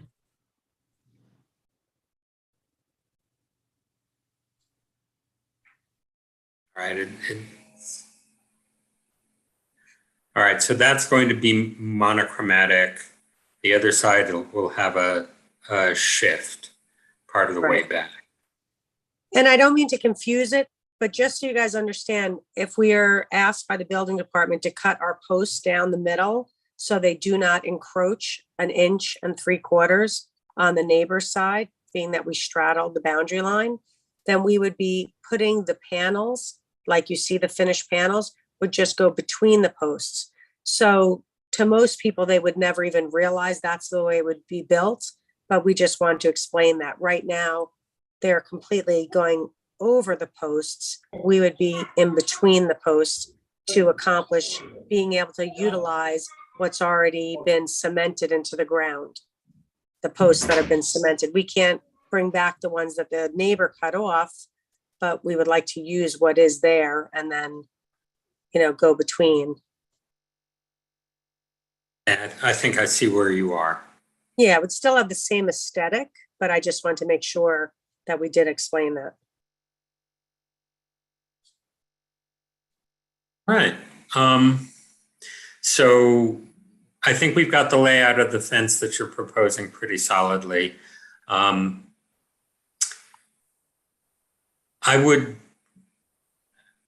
don't know. Because so much of your trim is white, would you consider a white color on the fence as well? Yes. I have one question with painting it on the neighbor's side. If you've already had a survey issue with them, will you be able to do it once the fence is up? Or We probably will have they to paint instruct it. you? You make a good point. It's very uncomfortable. The neighbor's been very contentious. We could paint before it goes up. I also would recommend even possibly a whitewash. So it would still have a natural look as opposed to solid white. If she were to clear coat it, it's less maintenance because, if you do paint it a solid white, you do have to then maintain that paint over time. So that's just a suggestion. But yes, I do agree with you that we, would consider painting it before we put it back up. If that was something that was, something that Paula wanted to do.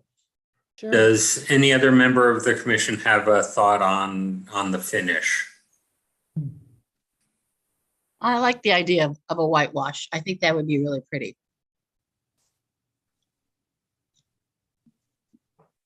Right.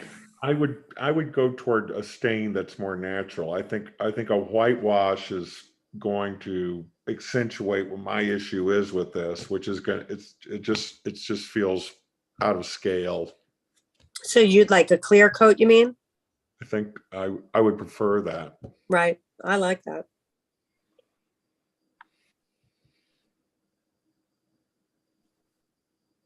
Okay.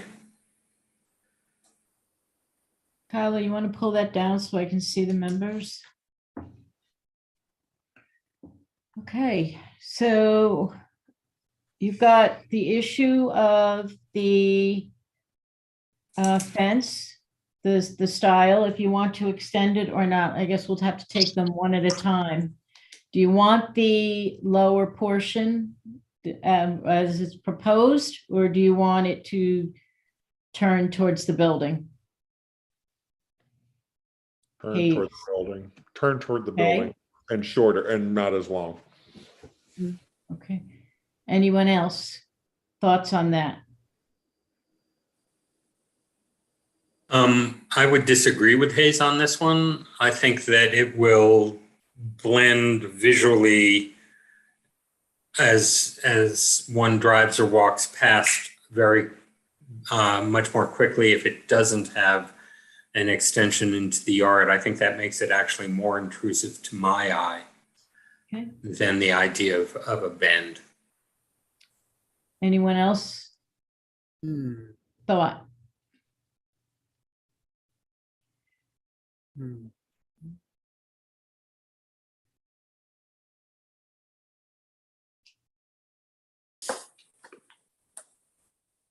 Janet? I was up there today, and I think if the fence just comes to the edge of the house without a gate, it would look nice. Not extend it down towards the sidewalk. You're still going to have a problem with your neighbor backing into his equipment in. So I think it will look nice just to the end of the building without a gate. Okay. Kevin? I'm inclined to agree with that. I'm concerned that the neighbor will like take the fence out. Yeah. And then you got trouble. Andrea, any thoughts from you? I'm the 4-foot section is it does look a little strange. So I'm a fan of just sticking with a 6-foot section and having it stop adjacent to the house. And it does not have to return one way or another. I think it's also possible to, if for some reason some members are really troubled by screening, you could put vegetation in front of some of that closer to the house. It's and not. Okay. Yeah.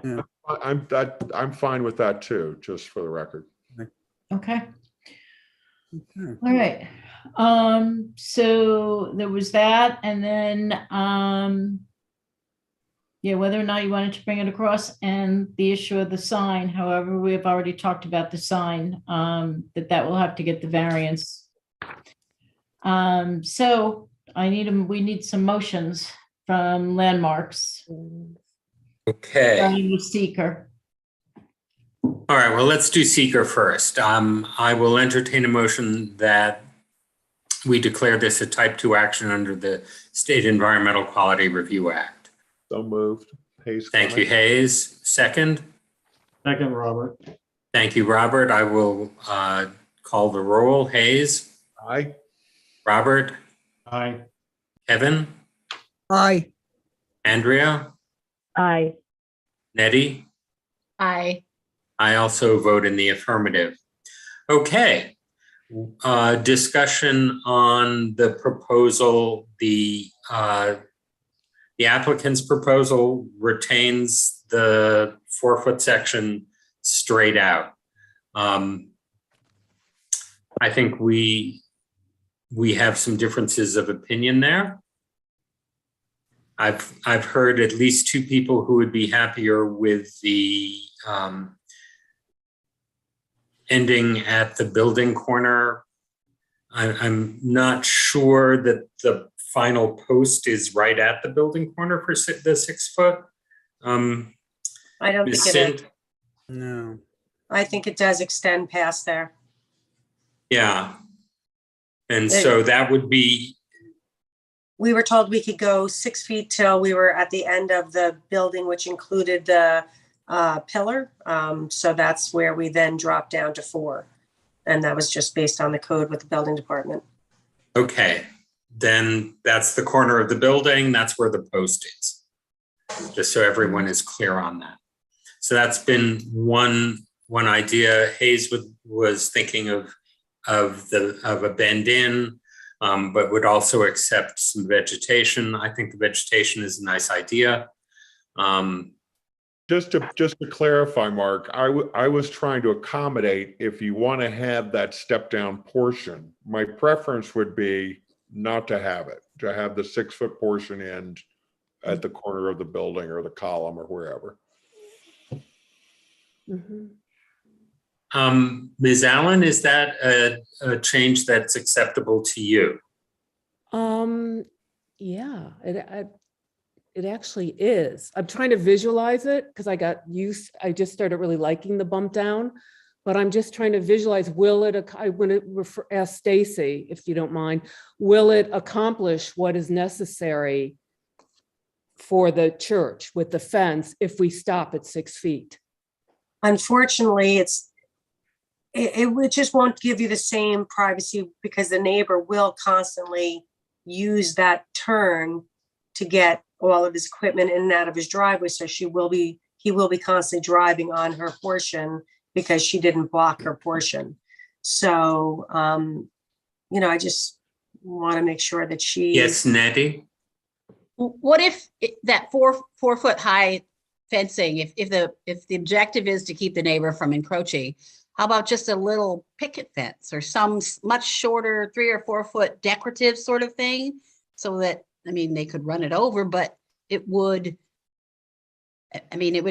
little white picket fence would look kind of cute, I think. You mean, so start with the one looking fence and then switch to a different aesthetic fence attached? Yes. I think if it were white, I think it would look really pretty with the white columns. But it would just give you you could make a corner to where the sidewalk begins and put some vegetation there. So you'd have vegetation surrounded by this little speck of picket fence. That's to our driveway. Like, so if you want to roll your garbage cans in and out, if you make a corner there and put vegetation in the corner, then you can't use that walkway anymore going into her driveway. I think that would be a problem. And even though it's only 6 feet, it's still her driveway for garbage cans and bicycles and, just privacy. And it's a way to enter in the backyard. That is the entrance into the back. Yes. Which the backyard has a fenced in area. So we were just trying to have continuity with the one style fence, I think. I was trying to think of another kind of barrier to give you what you want in terms of not having them use your property to turn corners on. What if that lower 4 foot portion, to Nettie's point, was just something like a wrought iron treatment thing where that portion was see-through? My problem with this is envisioning driving down Fair Street. This is on the right, and having this sort of streetscape, even by that 4 foot portion, kind of interrupted visually. That's where I just think this whole thing looks just too big and out of scale. But if it were a treatment on the lower portion that was completely see-through. Yeah. It's a block. That doesn't block the streetscape visually. I like your idea of the wrought iron, actually. Expensive. Andrea. How about a wooden planter box with vegetation that you could grow as tall as you need it to grow? And then the planter box in the wintertime is short. It's still a barrier. Your neighbor shouldn't be able to drive over top of it. The vegetation, and whether it's an arborvitae or something, then it's green all year long, or you have some other type of a planter box. It's a little bit wider, but at least you can still get around it, and it's still a barrier, and it's not permanent. But that might solve a lot more issues. So there's probably about, I'm guessing, but maybe 10 feet of the 4 foot portion, maybe 8 feet. So you would need a fair number of planter boxes. Is that what you're saying? Like a row of planter boxes? A planter box can be built as big as you need it to be. Yeah. There are also plenty of prefabricated ones that can be purchased. Right. And that you don't need our approval for or anything style-wise. So you have a lot of flexibility with that. And it would still serve the same purpose as having a barrier, and also, again, provide vegetation, and that might look a little more attractive than a fence.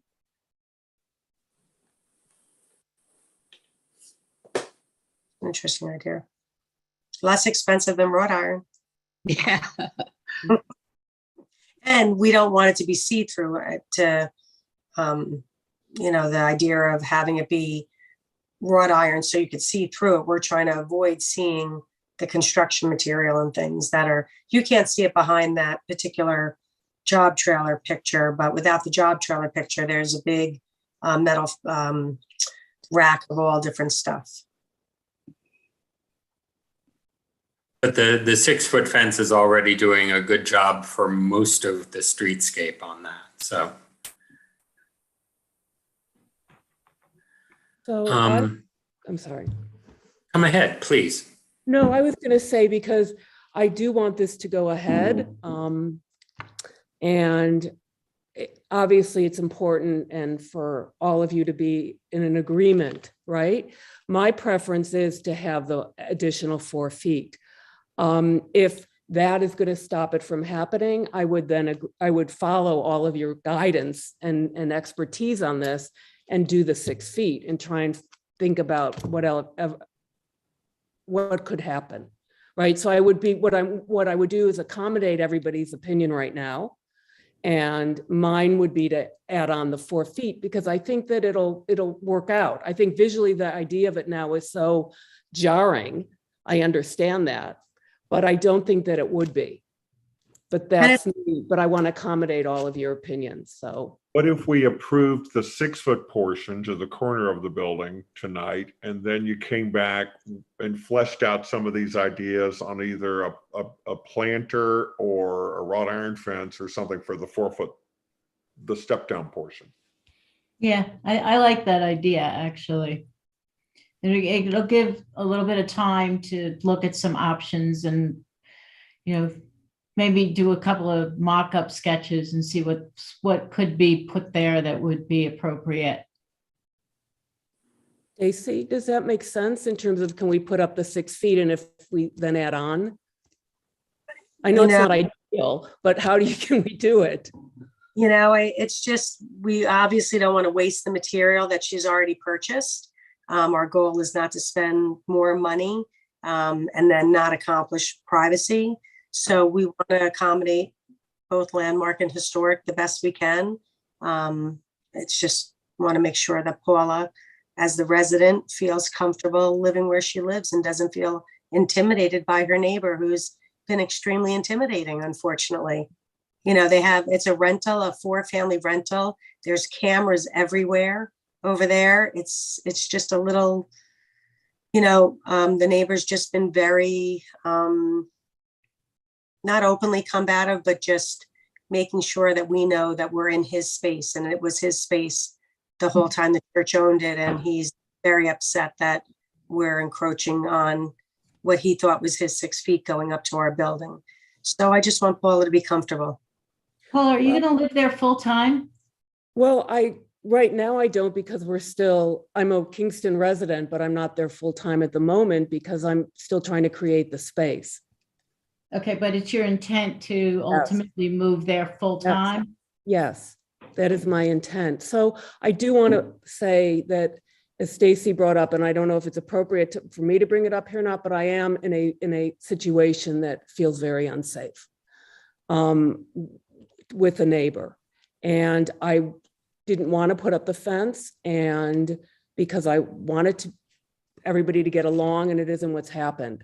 So it is a protective fence also. I do like the idea of it now. And as Stacy said, there's clear glass on the windows and there should be something, but there is a sense of needing the protection and having that reason why Stacy is so kindly, for my benefit, keep saying why we're adding on that for the lower part of the front. There is a reason. All right. I think the thing for me to do, I am less troubled than some folks here about the design as presented. I think we do need to specify that it would be clear coded. Is that the concept? We'd be fine with that. Yes. Okay. I'm going to therefore move that the commissioners present find as fact that the proposed installation of a fence, propane tank, and HVAC with 2 exterior compressors at 161 Fair Street as a single-family residence in the Fair Street Historic District by applicant Paula Allen, if done according to the plans and as discussed at this meeting, with inset between the posts and clear coated. If done according to the plans and according to the procedures stipulated in section 405-64 of the City of Kingston Administrative Code, is compatible with the historic character of the district for the following reasons. The installation of a 6-foot and then 4-foot fence along the property line, accommodating any adjustments to ensure that it is entirely on the applicant's property. The propane tank and the 2 HVAC units with compressors will have no negative impact on the historic district. I think I should state that the signage will require a variance from the zoning board and is not included in this motion. Any changes or additions to the plans or work specifically described and outlined in the submitted application will be subject to further review by our commission prior to the work being carried out. The commission's approval does not obviate the need for a building permit from the City of Kingston's Building Safety Division or any other required approvals from relevant coordinating agencies. And based on the preceding findings of fact, I would move that on this 7th day of April, 2022, that our commission grant a preservation notice of action to the above referenced applicant for the work as described herein and in its application to our commission, such a notice to be subject to the conditions contained in the foregoing motion. Do I have a second?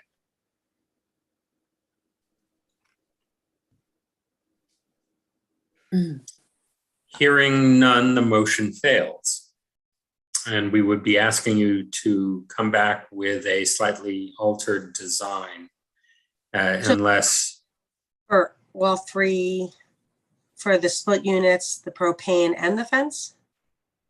Well, my motion contained all of them. I'm going to open the floor to discussion from the members for a bit here on the failure of the motion as it stood. Perhaps we can break this down and give you at least some sense of what we would be willing to approve.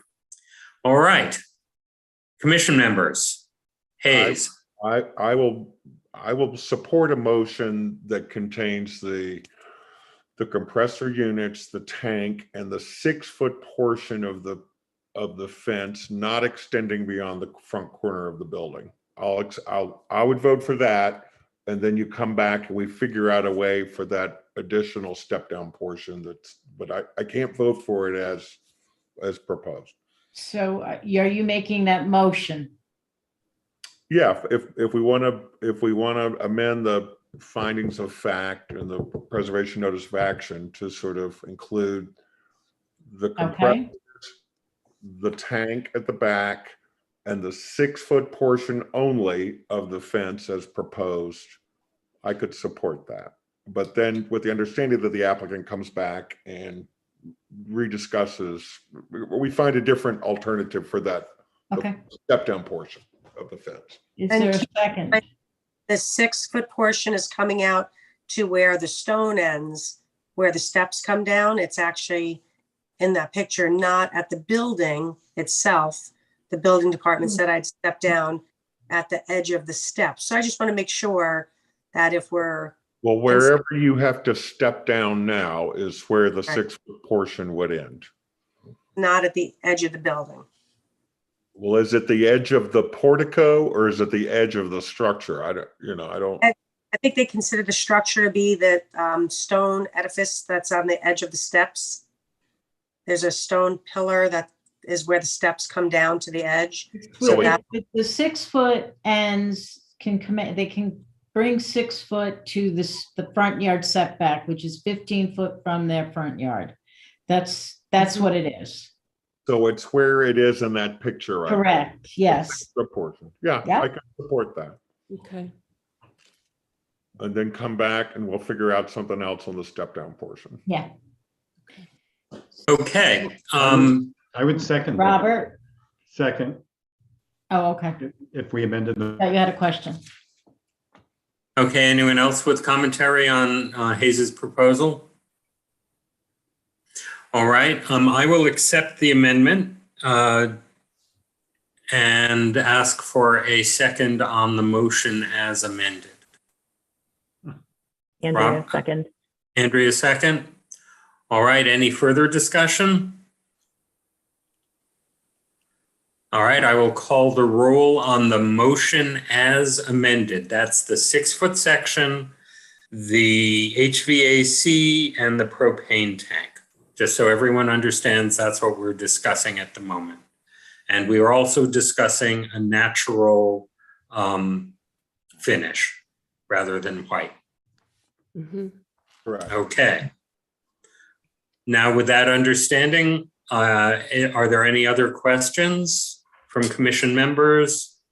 No, I will call the roll. Hayes? Aye. Robert? Aye. Kevin? Aye. Andrea? Aye. Nettie? Aye. I will agree with the motion as amended. Thank you very much and look forward to seeing a slightly different design next time you come in. Yeah, thank you all for your time tonight. And Thank you for coming before us. And Ms. Stint, thank you kindly for your description here. That was really important for me. My pleasure, always. Okay. Thank you. Thank you. All right, on to Hayes. So do Heritage Area Commissions have any other questions for Stacy or the applicant? Do I hear a motion to declare this a type 2 action under seeker? Dean Barnes, so moved. Do I hear a second? Bonnie Howland, second. Thank you, Bonnie. That motion's on the floor. Any debate? Hearing none, I'll call for the vote. I'm Hayes Clement. I vote aye. Dean Barnes, Aye. Nettie Morano, Aye. Janet Marr, Aye. Kevin McAvoy, Aye. Bonnie Howland. Aye. Do I hear a motion by Heritage Area Commission member to issue a positive endorsement of the proposed fence, sign, propane tank, and HVAC installation at 161 as amended and approved by the HLPC? The motion, Kevin. Do I hear a second? Bonnie Howland, second. That duly made motions on the floor. Any further debate on that? Hearing none, I'll call for the vote. I'm Hayes Clement. I vote aye. Dean Barnes, Aye. Nettie Morano, Aye. Janet Marr, Aye. Kevin McAvoy, Aye. and Bonnie Howland. Aye. Thank you.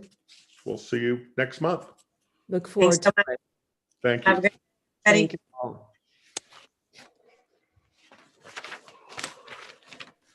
I believe next up is 16-18 West Union Street. Would be John Stewart. Right. John, you're muted. Okay, there. Can you hear me? Yes. Yes, thank you. Okay. Hello. Hi. Please describe what your plans are. Well, the scope of the plans shrunk, but they still remain pretty large. I have a very large retaining wall on the corner of Post and Abeel. Oh, Okay. I'm so glad you have those available because I wasn't certain if I was supposed to be doing that or not. And that's the low wall up Post Street. Right. And it contains pieces of a much larger wall that runs perpendicular to it and made of a different kind of stone. So to repair the much larger wall and to do so to sort of restore its structural integrity, but also keep the appropriate look for the historic district, our hope is to cull out the pieces of the larger wall from the smaller wall, because I guess maybe 2 or 3 decades ago, or I don't know how long ago, the corner of the larger wall crumbled and large blocks and chunks fell out. And whoever dealt with it then didn't replace them in the larger wall, but incorporated them in this lower wall that goes up post street. Right. So we want to pull out those original pieces of stone and incorporate them in the repair of the larger wall, which means that I then have to install the lower wall, replace it with the blue stone stacked stone. Gerard is my mason, and I think he's here somewhere. Yes. Yeah, all right. He can better speak to all the particulars of the process and the materials and so forth. So what we're going to do is restore and basically repair. We're not even restoring the wall that partitions the two lots. That's right. That's a good distinction. So yeah, it's a The repair. stone that was like set up came from probably the canals that were historically in Ulster County. We're going to take down about 12, maybe 15 pieces, catalog them, and then replace them with new masonry techniques to help restore the integrity of the wall. The base of the wall is fine. We just want to prevent the end pieces from falling into the neighboring property. With that, that's the one part of the project. The next part of the project is to basically excavate and take away all the organic debris that's been placed on that lot, on that side. It's 18 West Union Street, but actually, if you're looking at it, it's 7 Post Street. If you're looking at like a picture from Google Maps, and show you. Oh, perfect. You have 3 to 4 different invasive species there. From what I can see there is like over the years, there was a staircase there. It went up to an older structure, and for whatever reason, they decided to just pile over top of it. What we're going to do is we're going to clean that all out and bring it back to the original Hudson Valley shale and get rid of all those invasive species at the same time, but also take out the decomposing brick that's underlying there that used to be a staircase.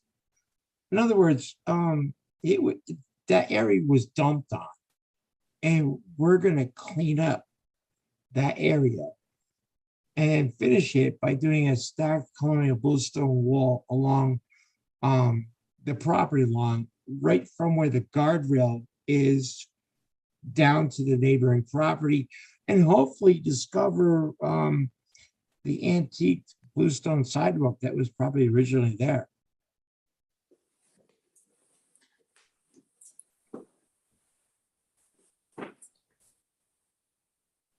And that's a photo from before we cleared it off, all the brush off. It's not so easy to see. All right. It's easier to see like from the winter to the summer photographs. Yeah, there we go. Right. The wall right here, this was a mishmash. The former owners trying to repair it and stack it up, but all of this organic material that they were trying to build up was unnecessary. So this whole wall was built there to kind of like contain a bunch of stuff that was dumped there.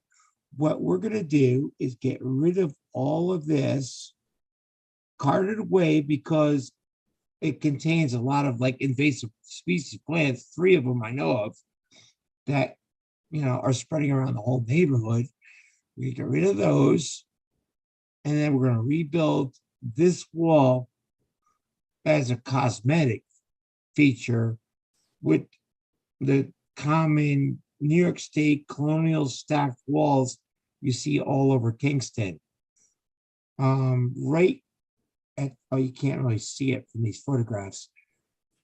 the wall that right here that we're gonna repair, we just need to catalog the stones, take them down, and then replace them with proper masonry techniques like now, and just fix it so it can continue to like exist as a wall for the next 200-300 years.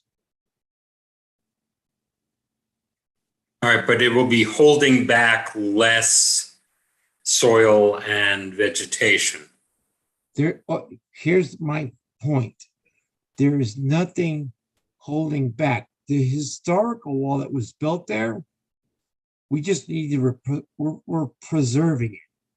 That's all we're doing. And it's in good shape to preserve it. It's not like, you know, it's the wall between, I believe it's like 5 Post Street, this red building right here. Like that wall is built. It's got a good foundation. What we are doing, we're doing some maintenance and repairing what's failing, but minimally in order to preserve it for the next couple 100 years. And like with a good opportunity to do so. The rest of the project is like clearing all this garbage out and like then putting a nice wall right through here that like it represents the historical bluestone I don't know, representation, but it's not going to retain anything. We're going to get rid of all the garbage. This is all soil that's actually been placed here to cover up a staircase. If you see right here and right here, there was a I staircase. can't see where here is. Please help me. All right, can you see where my pointer's moving on this or no? Yes, now I see it. Okay, you see where the brick is? No, that's my pointer. If you could describe it, are you in the top left, top right, bottom? Can you I'm in describe which the- picture? Yeah, top right. I see where your pointer is. Okay. Okay. Follow me. Yeah, right. You see where the brick is? Right there. The red and right there. Right to the left, right to the right of it. Okay. Yep. There was an old staircase that went up from this street to the property. And for whatever reason, it was covered over, probably because it couldn't afford to rebuild it. Right? Sorry. Oh, yeah, I'm like, my screen is going crazy. 1 second. Okay, anyway, here's the. Sorry, that was my fault. Here's the history of the whole neighborhood. Okay. The way the property was, they used to have a brick staircase, it used to go up from West Union Street, Post Street up to that property, okay? And back when they couldn't afford to basically fix the staircase, they just covered it up. And that's what you have here, like partially stone, and they just try to cover a brick staircase. Right. So, okay, now what we have is you have a wall that is between John's property and 5 Post that was like pieces of stone that were taken from like the old canals to be used as a retaining wall. And pretty good job, but just the top layers have to be like repaired to how to preserve it. But also at the same time, we have a staircase that was covered over. Now, bring it up to 2022, brick is no longer allowed by the DEC as a landfill. It's no longer considered clean fill. It's decomposing brick and it's not structurally sound. So what we intend to do is to clean it out and cart it away and bring it back to the shale that's actually the foundation of the home right next door. What they did back. The characteristics of the lower wall that runs up Post Street, the brick stairway that we discovered, along with an old car battery and all kinds of stuff. Those were all that was discovered in lieu of looking at the larger wall, which really seems rather dramatically a tilt. I don't know if you've ever seen it. there's some photographs I included. I haven't seen those. I wish those could be shown. We looking for the old pieces that fell out of that wall. We discovered them in the lower wall. Yeah. And that led to the discovery of the staircase and various other things that Gerard is talking about. I mean, even though we're talking about 100 years, it's a little bit of an archaeological restoration. Beautiful thing is, like, the stone that was used for that retaining wall came from the old canals. And the glory of it is that we get to restore the story. Like that one retaining wall, we're going to preserve it and keep it intact. It's pretty good, Yeah. you know. All right, I'd like to see if any members of Historic Landmark Preservation Commission have questions. I think I've got a sense of the lay of the land and what you intend to do. Robert? Yeah, I want to say, I mean, I think it's great. You're going to restore an old retaining wall with, you know, with the right materials and all that. That's what I'm hearing. Yeah. My question is why? Are you on that property? Why? Because it's dangerous as hell. This stone is stacked up really high. Got it. But the lower John, stone, it's a tilt. It could fall out. There are cars below it. No, I get that. But I think John wants to take responsibility for, like, that wall possibly could fall into his neighbor's property. It can be retained. It could go another 20 years without any maintenance. But John is willing to take the effort and, like, restore it and actually bring it back so it doesn't fall into his neighbor's property. I think that's wonderful. Now, I just, do you have a house or a property there? That's what I'm trying to get at, John. That's all. Yeah, I wrote a page about the project. Yes, I bought a house about 8 months ago. It sits on top of a kind of rocky knoll. It looks like currently it's something out of an Alfred Hitchcock movie, but I want to restore the house. But before I can go there, I want to shore up the hillside. Oops, you went away. I want to shore up the hillside, and I cannot, in good conscience, renovate a house on top of this knoll without making the bottom structure of the hillside more structurally sound, and at the same time, hopefully, aesthetically appropriate for this district. Okay, I totally get it. I totally get it. I didn't mean to offend you, but I just wanted to know, you know, why the project was going like it was. But no, I think it's a wonderful, wonderful thing that you're doing if you can do that. And anyway, here's the bottom line here. Like, as a horticulturist, and not just a basic, I'm a horticulturist too. There's at least 3, possibly 4 invasive species of plants that have grown it. And we've all seen them along the roadsides and neglected pieces of Ulster County. Right now, Mr. Stewart is willing to, like, actually pay for that bank to be excavated. It's got Japanese bamboo. It's got Atlantis trees. People always call it, like, poison sumac, right? And so it's got, like, Norway maple. We're gonna, like, take all that material out. Those seedlings are not going to spread and infest the rest of the neighborhood, right? We're going to clean it out and, like, bring it back. I need to tell you that we deal with structures, and I appreciate it as a, I understand it, but we don't get to approve or change any of that. It's a nice side benefit, Mr. McCluskey, but we don't approve that. Or we say, go at it. That's fine. That's not our issue. We're focused on the structures. Any other questions from Historic Landmark Preservation Commission members?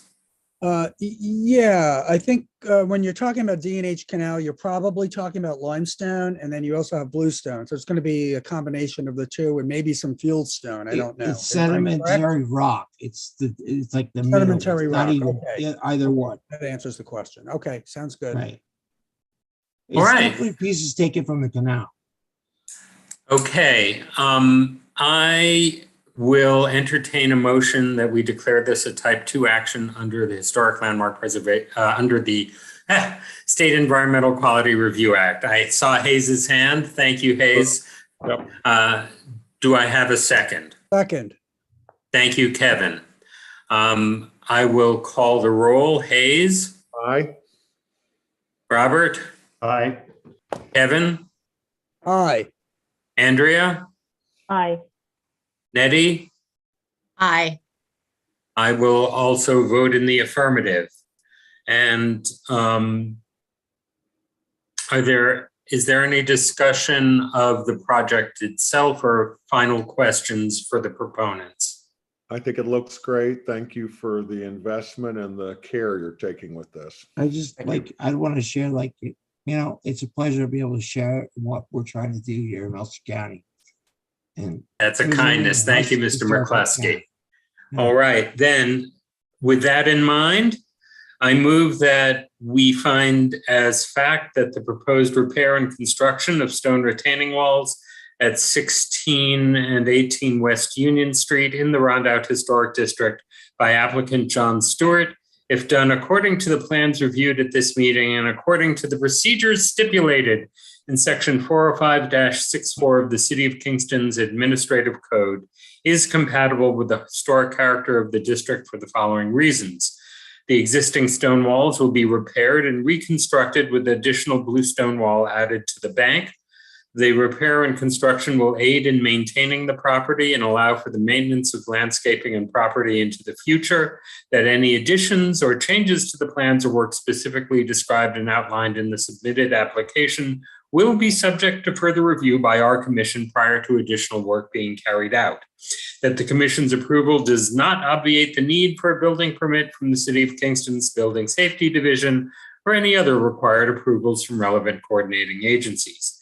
Based on the preceding findings of fact, I move that on the 7th day of April, 2022, our commission grant a preservation notice of action to the above referenced applicant for the work as described herein and in its application to our commission, such notice to be subject to the conditions contained in the foregoing motion. Do I have a second?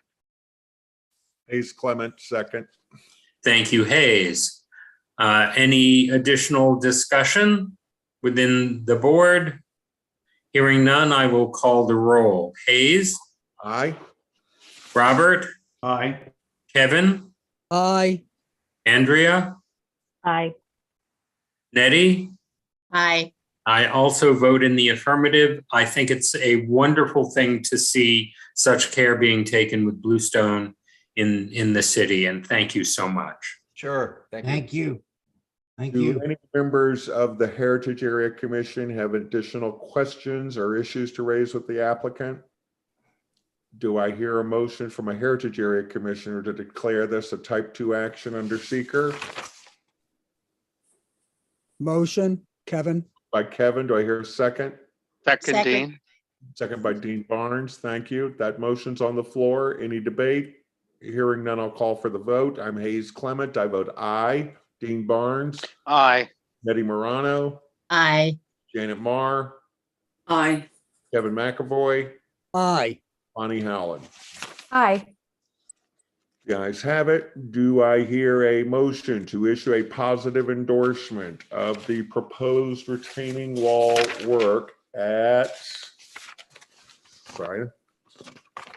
16 through 18 West Union Street as presented?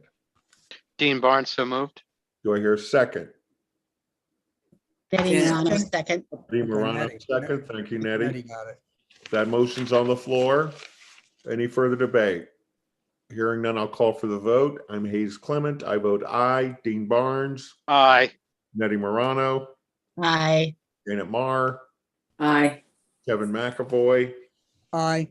Bonnie Howland? Aye. Thank you, gentlemen. Excellent work. Thank you very much. Thank you very much.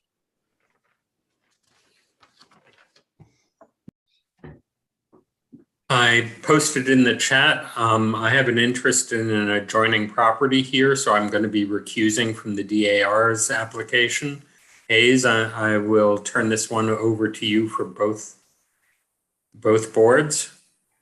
The next item on the agenda is 106 to 122 Green Street, a proposal to replace windows and shutters at the Wiltwick Chapter Daughters of the American Revolution headquarters. Is there anyone here representing the applicants? Selena Gundel. Apologies if I don't have your name. I know, right? Selena, if you could just introduce yourself and walk us through what you want to do. Sure. My name is Selena Gindel. I am the current regent of the chapter of at DAR that it occupies this property and owns it. We had some issues roughly a year ago where a shutter had come off and a storm window had come off. And upon investigation, we had discovered that we really needed to replace the windows because those are the ones that are there now are the ones that were installed during the renovation after the DAR first bought the house in 1907. And the project was done by Myron Teller. So those windows are over 110 years old and obviously have extended beyond their life use. So step one was to remove the shutters. The shutters were very precipitously attached because the windows and the framework around the windows are all wood, and they had deteriorated to the point where the hardware wasn't securely fastened enough to keep the shutters up there. So step one was to take the shutters down, and we do have them stored in the house. Step two is to replace the windows. And the application is for the window replacement. I don't know where the shutters came in on the agenda. Right now, there's 32 windows in the house, and we'd like to replace all of them since they're all of the same age. Some are a little bit better shape than others, but today's windows are much more energy efficient.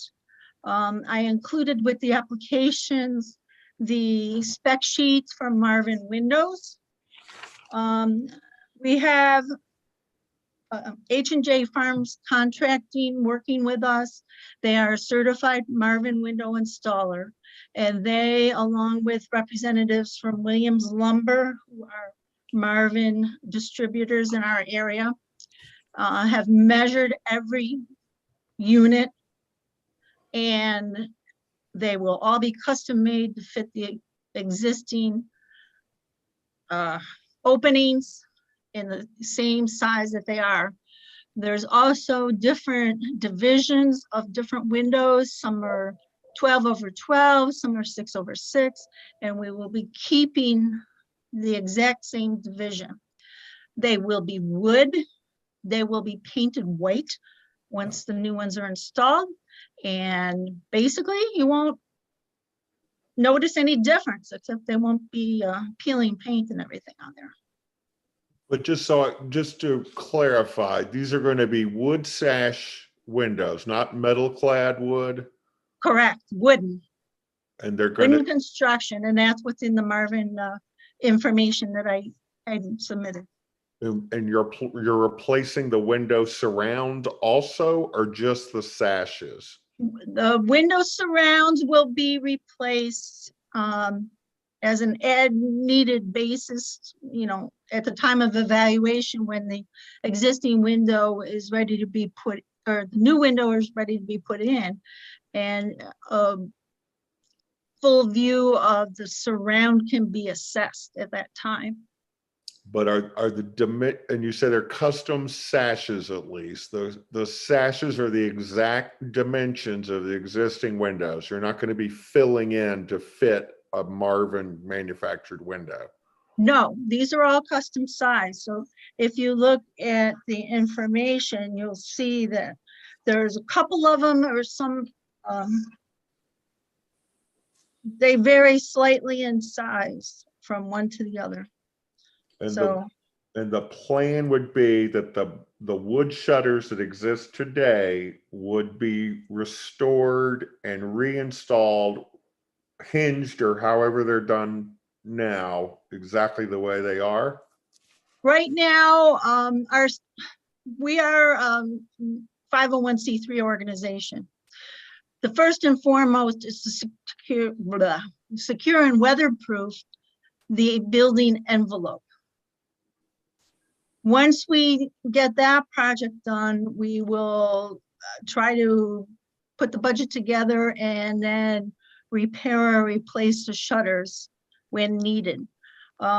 We've also been trying to do some research about when the shutters were applied, because we have many photos from years gone by.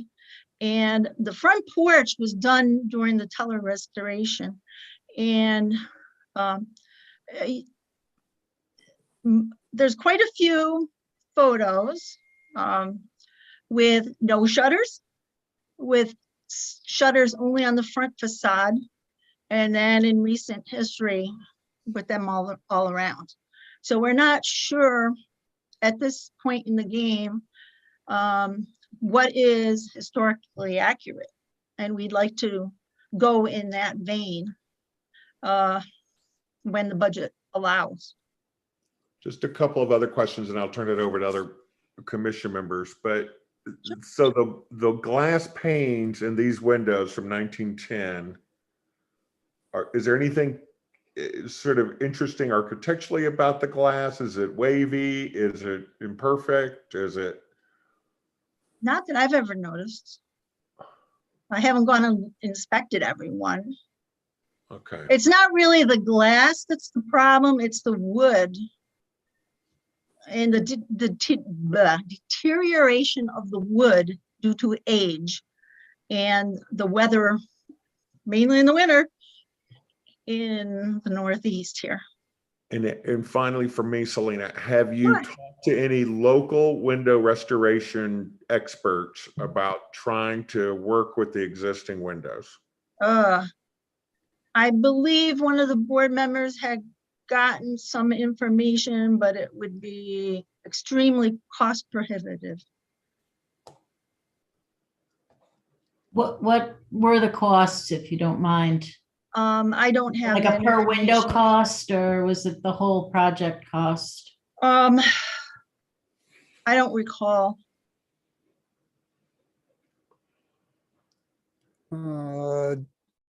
Have you spoken to Emily Major?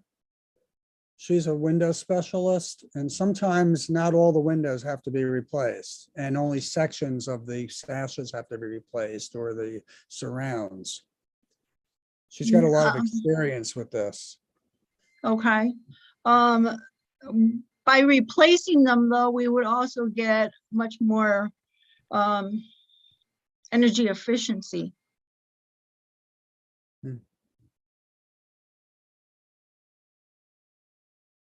Just writing her name down. I can put it in the chat if you like. I don't know if I got Emily Major. Yeah. Yeah, as a panelist, she can see the chat. She can see the, okay, well, I'll throw it in the chat. You Yep. can- Okay.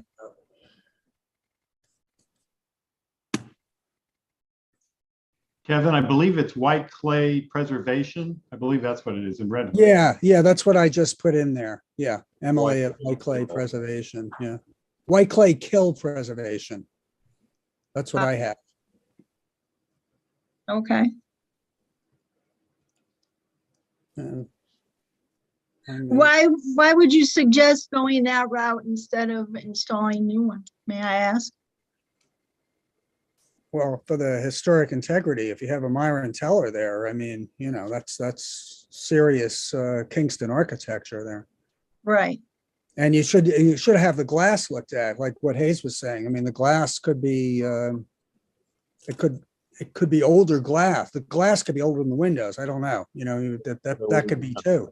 It could be the glass could be the sashes could have been reglazed with even older glass. Yeah. That's what I'm saying. Yes, right. Exactly. Okay. We don't know. Right. I gotta say, in the years I've been on these commissions, this is the application that I've heard the most from neighbors and other concerned folks about. Well. And I share the concern, frankly. I mean, I think we got to be really, really careful. This is such a very, very significant, high-profile building. To get this wrong would be really tragic. Okay. I know there was concern about vinyl, and there's no way vinyl. Right. The DAR at its national level, all the way down to the chapter, has 3 pillars, that being education, patriotism, and historic preservation. So we would be going against our own principles if we did not Yeah, do our due diligence. I agree. Is there any way, Selena, for the commissioners to see samples of the replacement windows you're talking about? Oh, I don't have any. I'm sure I could get somebody from Marvin or Well, they might have done another project locally someplace that they could identify if there's another building where they've done a similar type of installation. I would have to reach out to Mr. Johnson at. Yeah, I mean, that might be an option. But another, like, I know you're talking, and I understand the energy cost savings, you know, in this day and age. I don't know if there's an option about with doing something on the interior of the window, on the inside of the building, and leaving the exterior and having that rehabbed. So this is Andrea. Something that we have flexed a lot in our time of doing historic restorations is using interior storm windows. And that would certainly provide the energy efficiency that the applicant seeks and would maintain a historic preservation of the exterior of the window, which in that case, it might just need to be scraped and repainted. I don't know to what extent the deterioration has occurred, but it's certainly an option and much less expensive than buying all new windows Well, as you can see on the photos in the screen on the upper right there, you can see a couple lines hanging below the window there. Those are the hooks for the shutters, and all that wood is kind of, right. That's I'm gonna call it wrought iron for lack of a better term, but all those are kind of dangling. The hooks to secure the shutters back against the building. And you can see the hinges, one at each corner of the window there. But all that wood is, it varies from one window to the other. The side on Green Street, I believe, is the worst because it's more shaded and gets more abuse from the winter weather than the other sides. Those are the Green Street side. That's what I was thinking. Yeah. Given the significance of this, I would really have, personally as a commissioner, I would have to see a copy, I would have to see an example of the replacement window in person.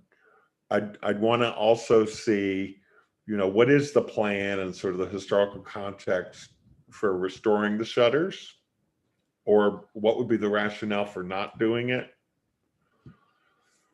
Well, right now, budgetary And I'd also want to see, you know, see if you talk to Emily Major, you know, what the cost differential was and what her opinion on restoring these windows would be. Okay. All right. Any other commissioners feel the same? Yes, I do. I do too. Yeah, there's the NPS and the State Historic Preservation Office, they both have guidance that if a window can be restored, if it's more than 50% gone, then it can be replaced. If it's less than 50% gone, it should attempted to have been restored. There's a product that's out on the market called Abitron wood epoxy that can help restore some of this material. I believe that's what the first go round was, but I don't have that pricing or anything. Because we do have budgetary constraints too. Understood. And we respect that. I think luckily in terms of timing, we're coming into warmer weather, so Mhm. we have a little bit of time to explore this and make sure it all gets done right. Okay. Can I ask a naive question? This is Bonnie Hallen from the Heritage Area Commission. Yes. To Hayes and the other people that are asking questions for my own education and maybe for hers as well. If some of the windows can be restored and some of them have to be replaced, is she allowed to do both? Well, I think that's one of the reasons to see what these replacement windows would look like, exactly what we're talking about and how it would all fit together. And yeah. Got it. Okay. That would be one plus to keeping a cohesive look to the whole exterior would be all of one way or the other. I think it can be done with a mix. And I think that's what Andrea was getting at when she was talking about the preservation standards. Got it. Thank you. But the other way that could be tackled is if there were several windows, for example, that could not be restored and everybody agreed on that, maybe you harvest the old sashes for certain facades, and then the replacement is, in a discrete portion at the back that's less visible, that kind of thing. I mean, Well, it all depends on where they fit because exactly. Yeah. with the age, they weren't so precise back then. Understood. Right. Any other questions or comments from HLPC members for Selena?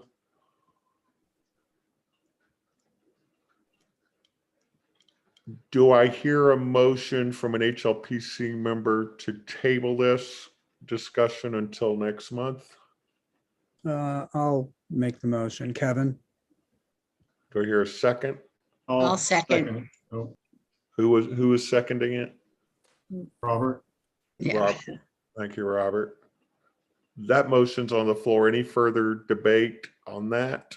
I think we should just be clear that we're tabling it because we want to we've given them the direction to reach out to both Emily and provide samples of material, correct? And provide a firmer idea of what's going to be the plan for Right. Okay, just so she understands what we're looking for next month. And we need a physical example of a replacement window. Okay, I'm sorry.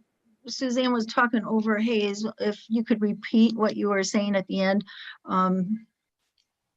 What's my homework specifically? I think the motion would be to table this discussion pending review of a physical example of the replacement windows you're talking about. Okay. In consultation with Emily Major or another window restoration expert, and pending a clear sense of what the plan would be for restoring the existing shutters. Okay. Can anybody send me or give me some guidance on the shutters, how I could even find out whether they should be there or not in a nutshell? I think, have you checked with Friends, I believe, has some documentation. Taylor Bruck is the city historian. You might want to reach out to him to see what information he might have. He has all of Ed Ford's old information that he's been cataloging and okay. organizing. This is the house behind me. If I can get my lamp not to show up. And as you can see, the modern color porch is there and there are no shutters whatsoever. Let me see. I may have a picture. Let me see. And I have found some old postcards. I did find one, and the note on the back that someone wrote was done in 1940. So, and that also shows no shutters. Yeah, I found a picture from the Historic American Building Survey, the Habs Hair. It doesn't have shutters on the front. I can't see around the side or the back, but Where did you find that, sir?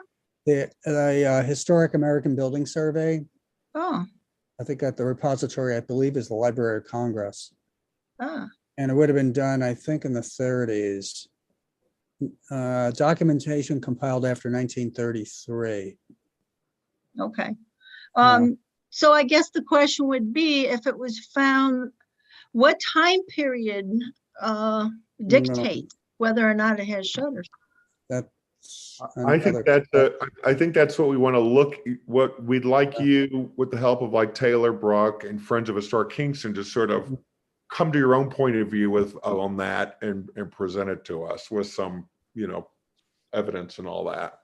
I mean, Okay. I think we're open to that discussion. We just want to plan. I think that should be included in the conversation about windows for sure. Okay.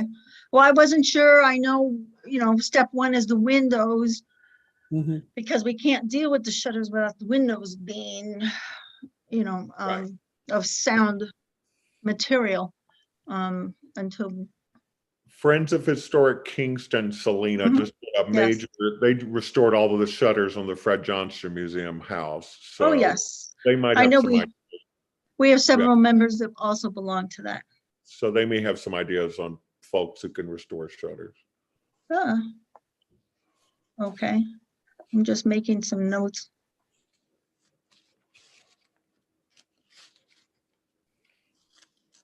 Hey, so you have the motion and the second. So You there's a still duly need to do the made vote. motion on the floor to table this, pending investigation into those things. Any further debate on that? Hearing none, I'll call for the vote. I will note that Mark Grumblatt is recusing himself. I'm Hayes Clement. I vote aye. Kevin McAvoy. Aye. Andrea Pute. Aye. Robert Tonner. Aye. And Nettie Morano. Aye. Do members of the Heritage Area Commission have any further questions for the applicant? Do I hear a motion from a Heritage Area Commissioner to table this discussion until next month? Dean Barnes, so moved. Thank you, Dean. Do I hear a second? Janet Moore, second. Thank you, Janet. That motion is on the floor. Any debate? Hearing none, I'll call for the vote. I'm Hayes Clement. I vote aye. Dean Barnes. Aye. Nettie Morano. Aye. Janet Marr. Aye. Kevin McAvoy. Aye. Bonnie Howland. Aye. Thank you, Selena. We'll look forward to continuing this with you. Okay, you're most welcome, and I thank you all for your wisdom and advice. I appreciate it. Yeah. Thank you. Members as well. Good night, Have a good, Selena. have a good night. You're welcome. Good night. Mark, are you coming back? I'm here. All right, next order of business, 24 John Street. Hey, Mark, just a quick note. This is Andrea Pugh speaking. I have to recuse myself on this project and the project following after, as I have a working relationship with the applicant. Thank you for drawing that to our attention. Okay. Mark, do you still have a quorum with Andrea? Yes. Yeah, Thank you. not an issue tonight. We're good.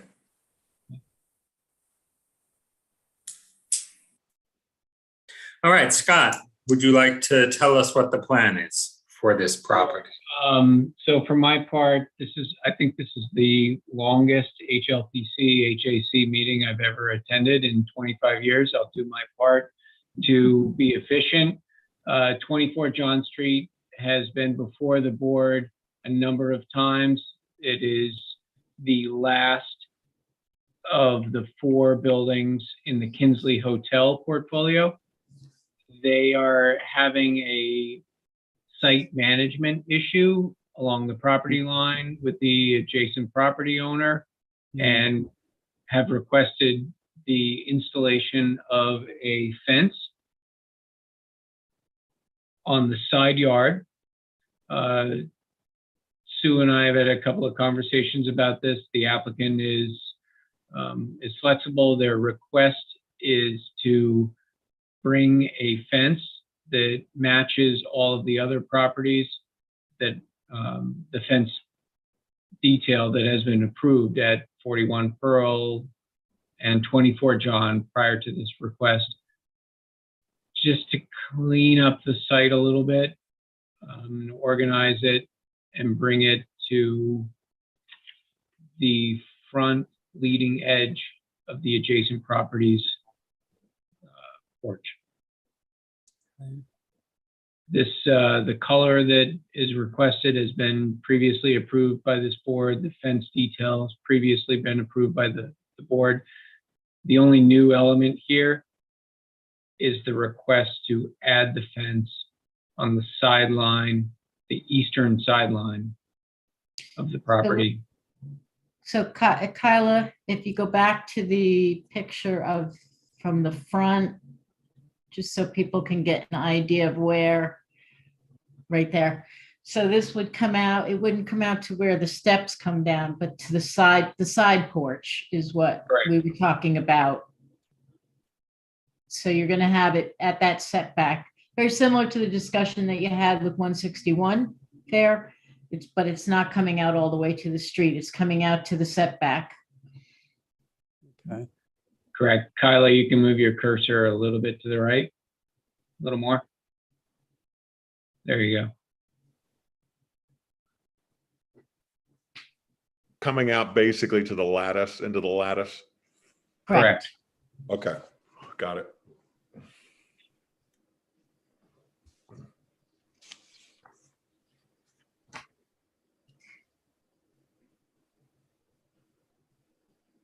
All right. Any additional questions from an HLPC member? All right, seeing none, I will ask for a motion to declare this a type 2 action under the State Environmental Quality Review Act. Thank you, Hayes. Robert, going for a second? Second. All right, thank you. I will call the roll. Hayes? Aye. Robert? Aye. Kevin? Aye. I will note Andrea's recusal. Nettie? Aye. I also vote in the affirmative. Thank you. On the project as described by Scott, any additional discussion by an HLPC member? Any questions you want clarified?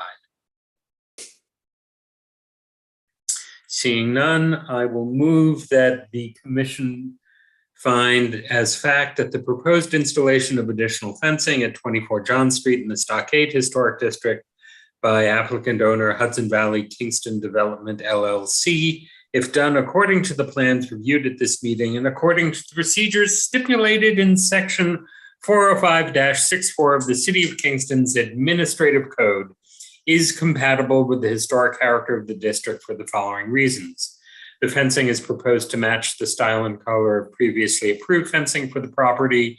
The fencing will not detract from the structure of the historic district to which it contributes. Any changes or additions to the plans or work specifically described and outlined in the submitted application will be subject to further review by our commission prior to additional work being carried out. The commission's approval does not obviate the need for a building permit from the City of Kingston's Building Safety Division or any other required approvals from relevant coordinating agencies. Based on the preceding findings of fact, I move that on the 7th day of April, 2022, our commission grant a preservation notice of action to the above referenced applicant for work as described herein and in its application to our commission, such notice to be subject to the conditions contained in the foregoing motion. Do I have a second? Hayes Clement, second. Thank you, Hayes. Any further discussion? Hearing none, I will call the roll. Hayes? Aye. Robert? Aye. Kevin? Aye. Andrea is recused. Nettie? Aye. Aye for me, so the ayes have it. Thank you kindly, Scott. On to you, Hayes. Do any members of the Heritage Area Commission have additional questions or concerns to express to the applicant? Do I hear a motion to declare this a type 2 action under the State Environmental Quality Review Act? Dean Barnes, so moved. Do I hear a second? Second, Kevin. Second by Kevin McAvoy. That motion's on the floor. Any debate? Hearing none, I'll call for the vote. Hayes Clement, I vote aye. Dean Barnes, Aye. Nettie Morano, Aye. Janet Marr, Aye. Kevin McAvoy, Aye. and Bonnie Howland. Aye. Do I hear a motion to issue a positive endorsement of the proposed fencing installation at 24 John Street as proposed? So moved. Nettie? Nettie Morano, so moved. Do I hear a second? Second, Kevin. Second by Kevin McAvoy. That duly made motion is on the floor. Any debate? Hearing none, I'll call for the vote. I'm Hayes Clement. I vote aye. Dean Barnes, Aye. Nettie Morano, Aye. Janet Marr, Aye. Kevin McAvoy, Aye. Bonnie Howland. Aye. Back to you, Mark. Thank you, Hayes. I believe next up is 41 Pearl Street. Is that for you, Scott? If you'd explain the plan here. Yeah, this fence proposal was previously approved by HLPC and HAC. The applicant, now that they've had about a year or so in operations, is requesting to move the fence line on Pearl Street forward.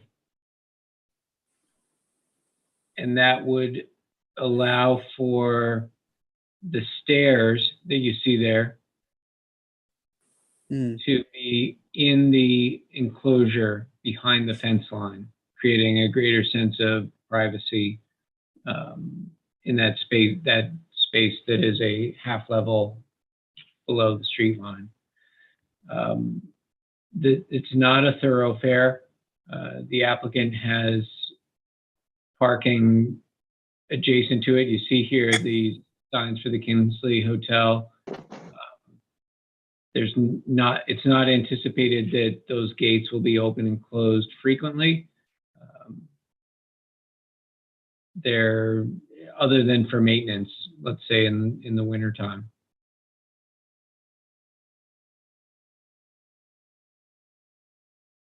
All right, any questions from an HLPC member?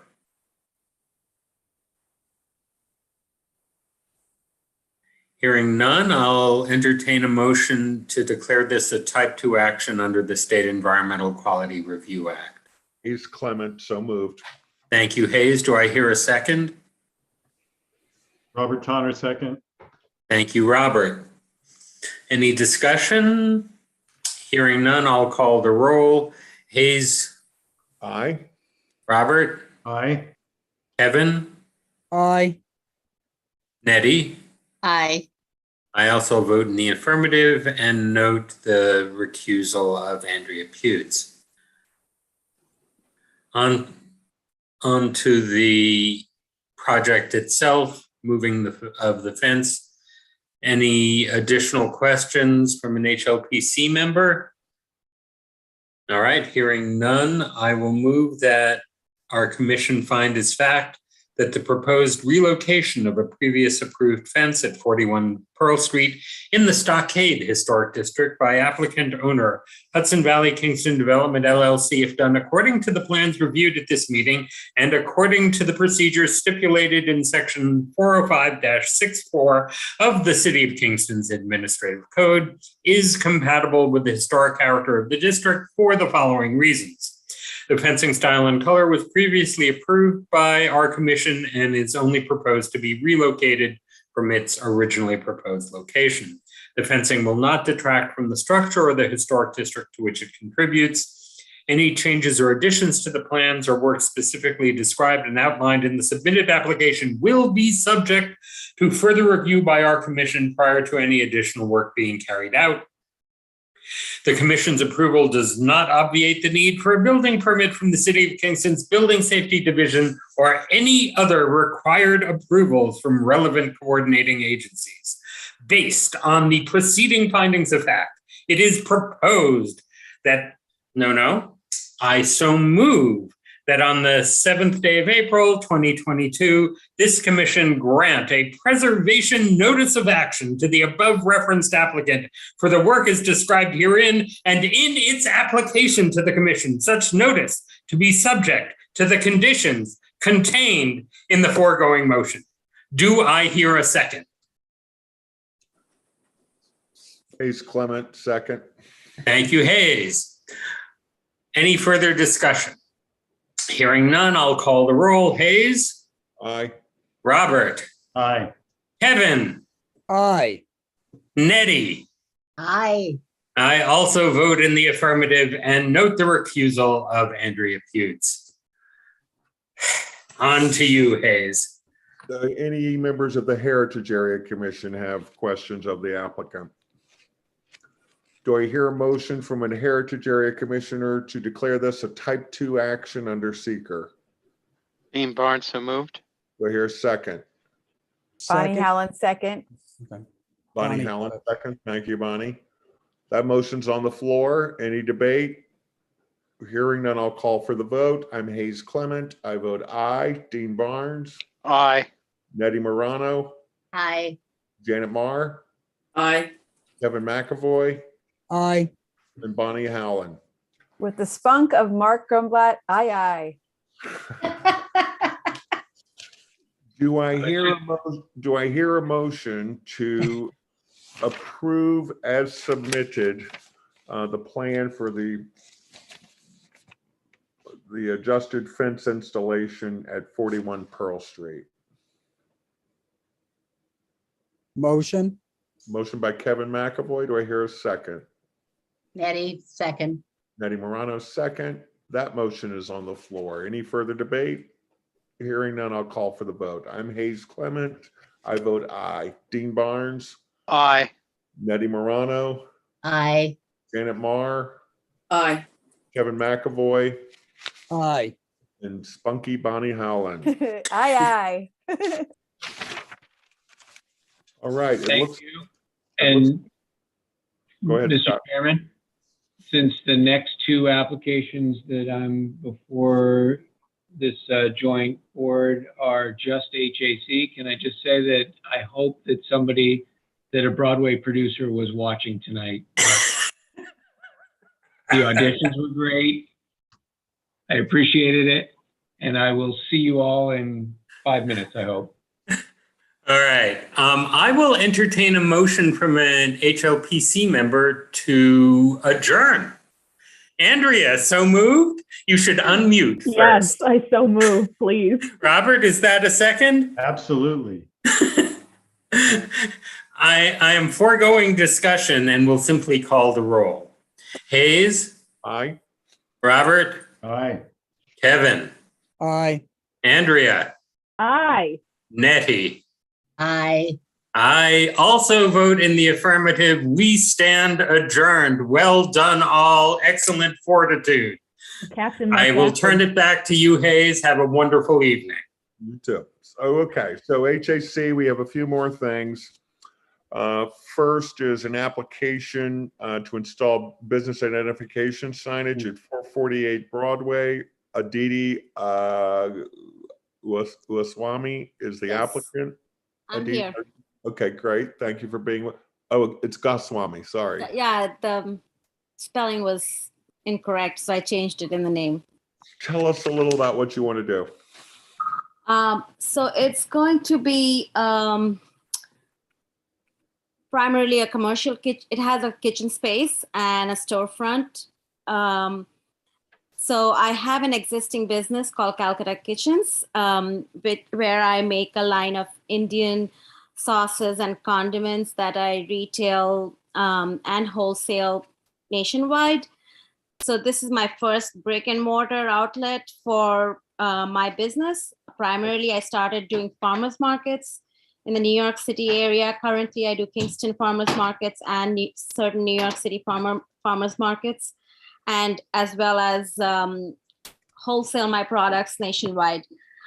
This location is meant to be an extension of the brand, so it will have meals to go, which are prepared and ready, vegan and vegetarian meals to go, and a little bit of a curated marketplace for South Asian specialty grocery items.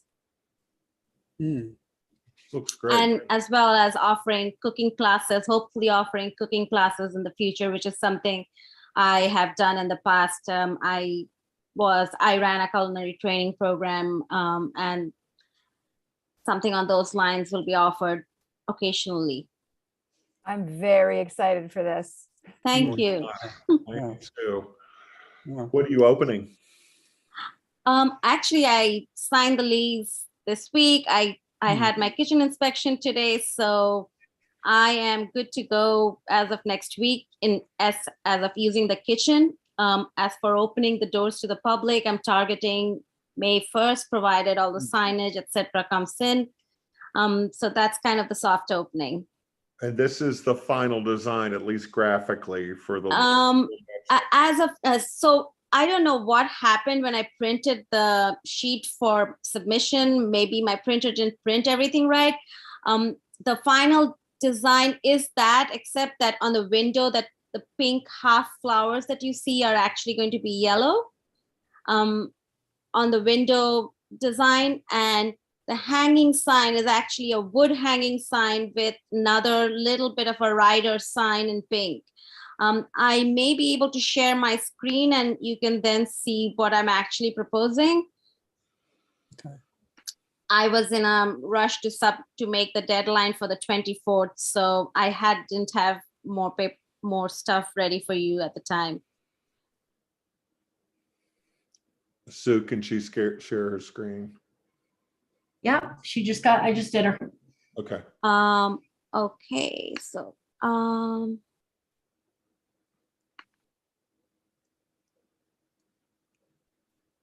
trying.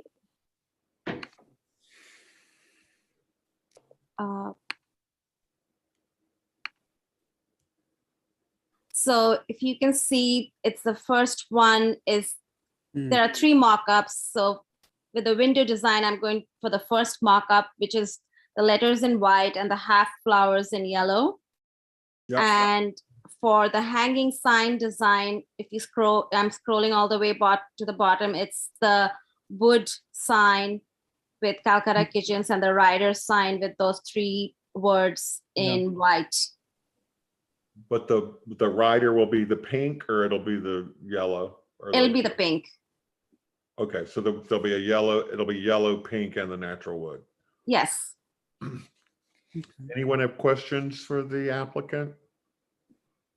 Sue and Kyla, does this meet with code, the dimension?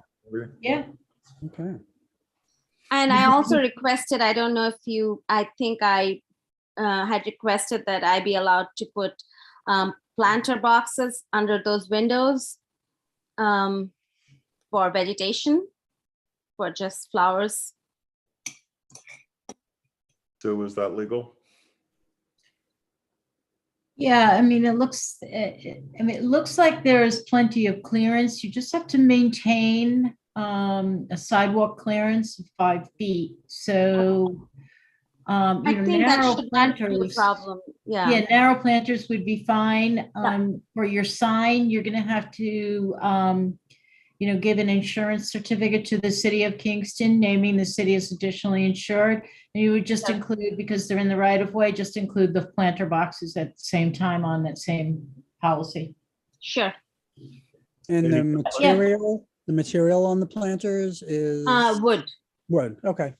Clear, unpainted wood. Yeah. Yeah. Okay. Do I hear a motion to declare this a type 2 action under the State Environmental Quality Review Act? Dean Barnes, so moved. Do I hear a second? Nettie Morano, second. Thank you, Nettie.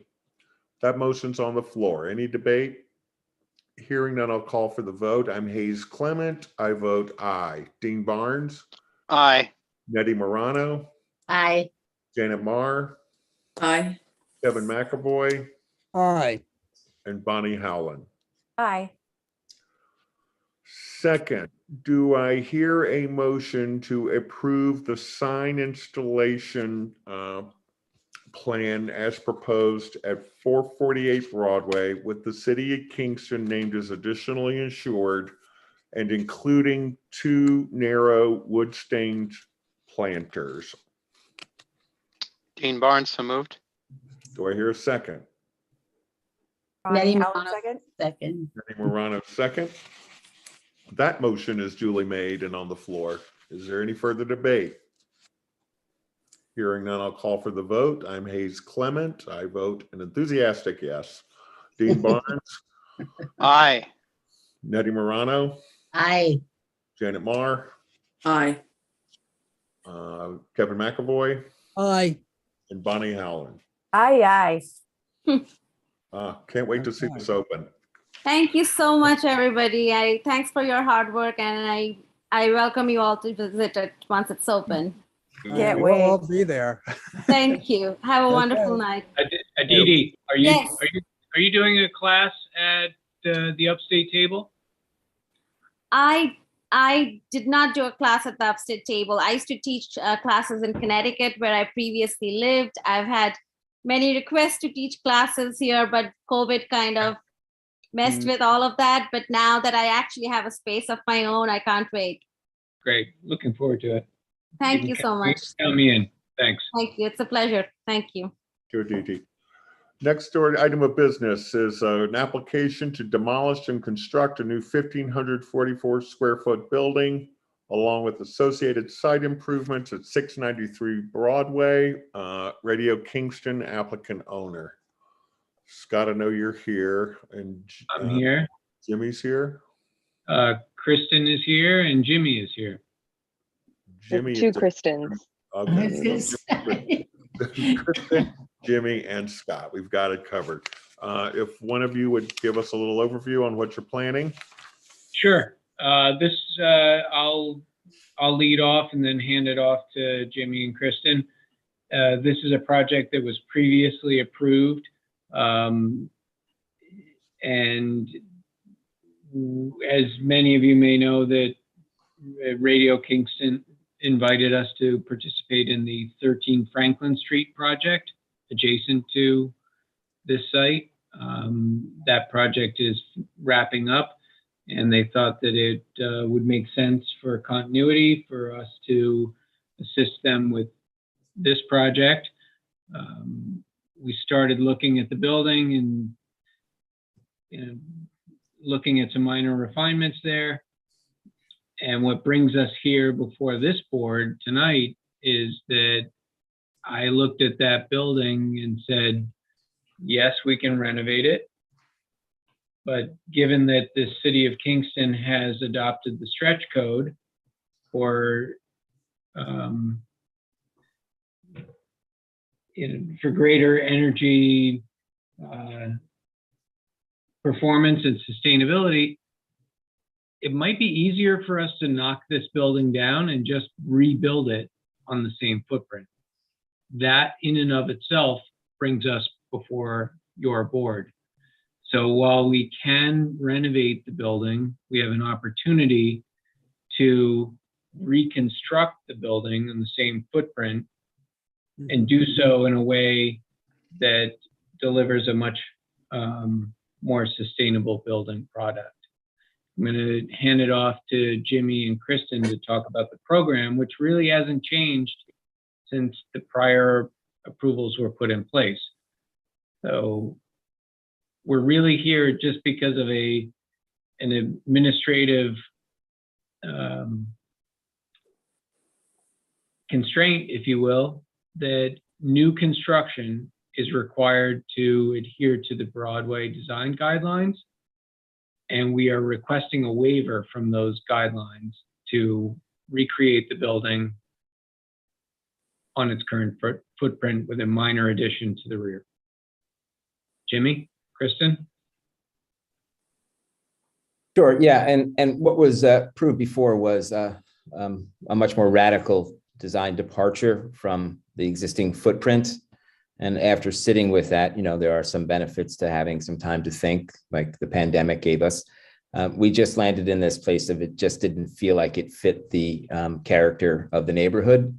And so by engaging Scott, we're able to sort of reimagine the space as functional as it was before, but keeping, less like landing, as I think we call it, less like landing a brewery from outer space on the corner of Liberty and Broadway. Apologies to aliens and brewers. But, it feels much more in keeping with our commitment to the neighborhood. And the programming inside that we articulated for the first building is pretty much the same. And for some description of that, Kristen can speak to what we're planning to do with the building. Kristen, before you speak, Kyla, are you able to put up the 3D visuals that our office created for this?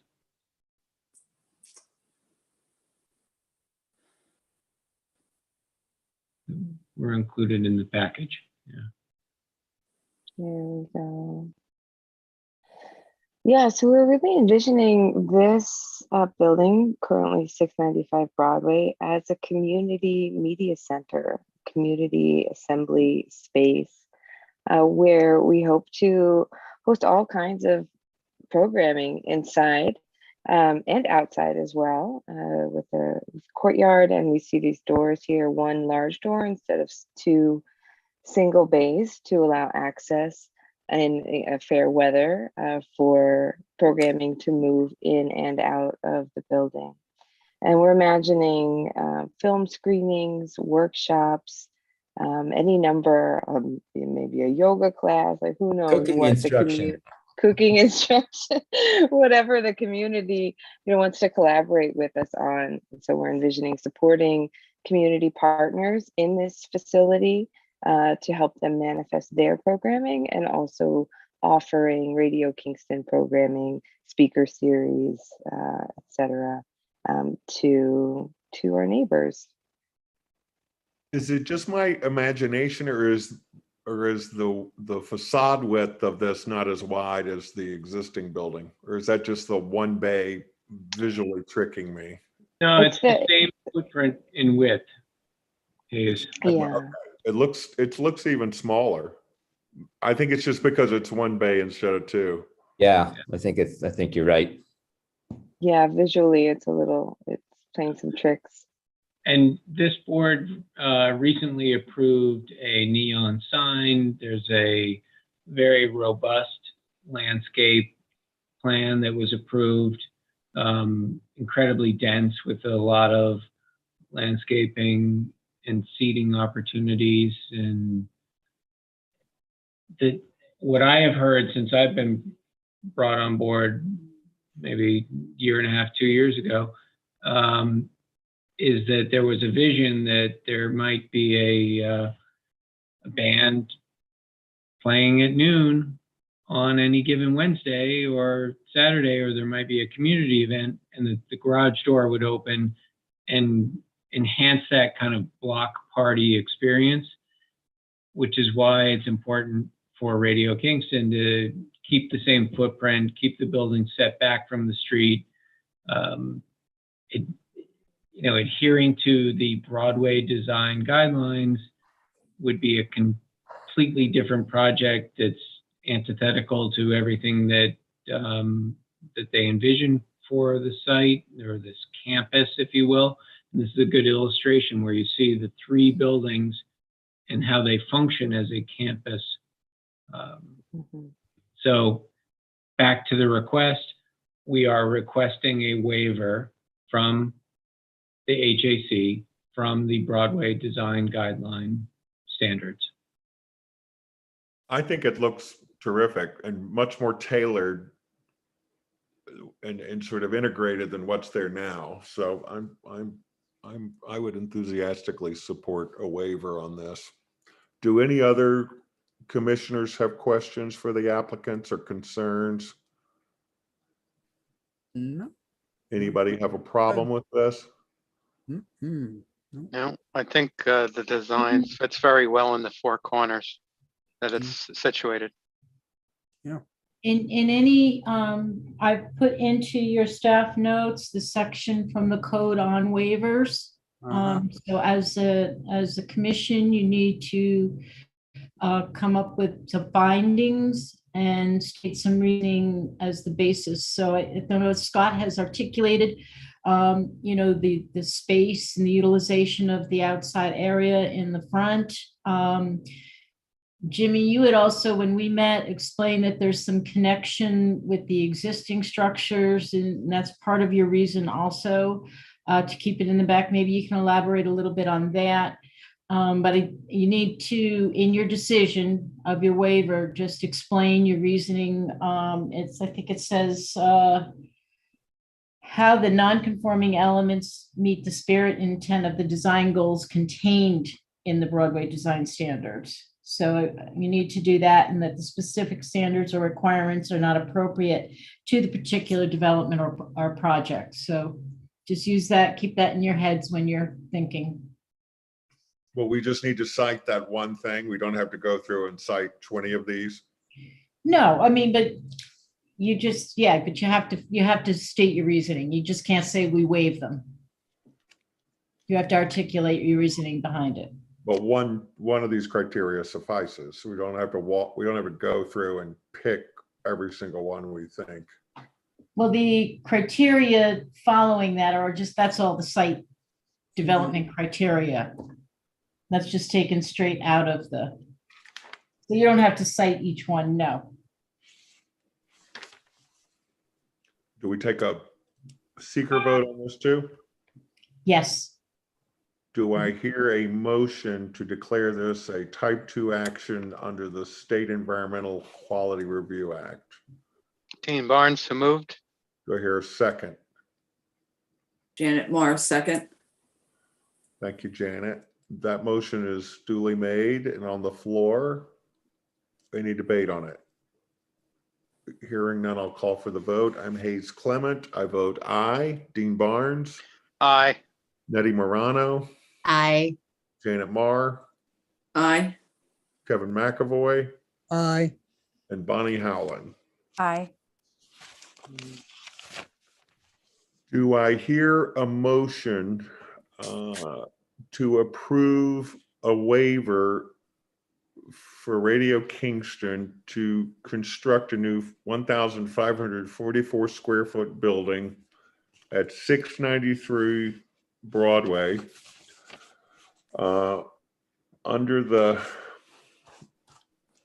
with the understanding that the non-conforming elements of the project meet the spirit and intent of the design goals contained within the Broadway design standards as defined by this board. Bonnie Howland, so moved. Dean Barnes, second. That motion is on the floor. Do we have to reference 695? 695. I think Broadway. it is. 693 suffice. 693 to 695, if I'm not mistaken. Yeah. Yeah, well, we combined the properties, so our official address, I believe, is 693-701 Broadway. Yeah, that's Our sort of mailing. where I'm going, right? Do we have to get the, Okay. or put the SBL number, or you have that there already? Reference that. Do I hear a motion to amend my motion to change the address from 693 to 693-701 Broadway? Bonnie So Howland, moved. so moved. Nettie. I second to Nettie. Okay. Atta girl. So we got Nettie made the motion to amend, Bonnie seconded. Yes. All right, so there's an amended motion on the floor designating this project to be at 693-701 Broadway. Duly made motion on the floor. Is there any further debate? Hearing none, I'll call for the vote. I'm Hayes Clement. I vote aye. Dean Barnes. Aye. Nettie Morano. Aye. Janet Marr. Aye. Kevin McAvoy. Aye. And Bonnie Howland. Aye. The ayes have it. Thank you, guys. It looks great. Thank you very much. Thank you. Got me for one more. Right. Okay, next item of business is an application to add new landscaping, stairs, and a ramp to access the ground floor at 532 Broadway. Scott Dutton applicant on behalf of Scott Dutton Associates LLC. Kyla, can you pull up the images? So I'm sitting at this address. I purchased the building in 2000, and I've been wanting to do this for a decade. We have a tenant that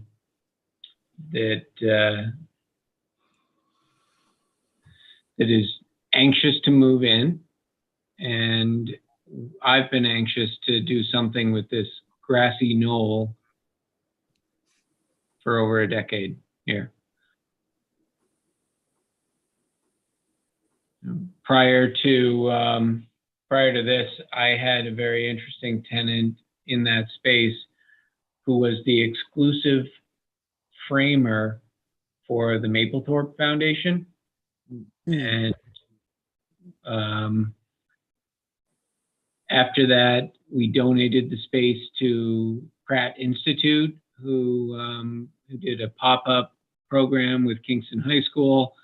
And, circumstances have changed.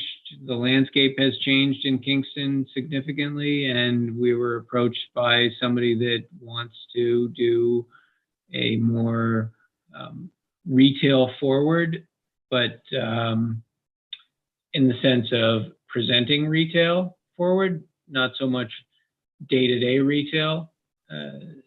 The tenant that we've just signed a lease with is at land. They are relocating from Dobbs Ferry. They do mostly online retail, by appointment retail, and like some other boutique retailers would be open, Friday, Saturday, at times when it seems appropriate. But it's given us the opportunity to finally have an excuse to create a plaza in the front of the building, create something that's Broadway forward, and complete the streetscape there. So what we're proposing is a bluestone slabs in front of the entrance doors, bluestone steps. It says here concrete retaining wall, but that will either be concrete or bluestone or Corten steel.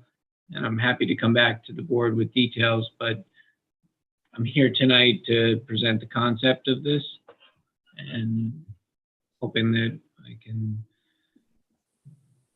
get your support for moving forward. What kind of retailing are they going to do? At Land is a mostly women's higher end fashion retailing, some home goods.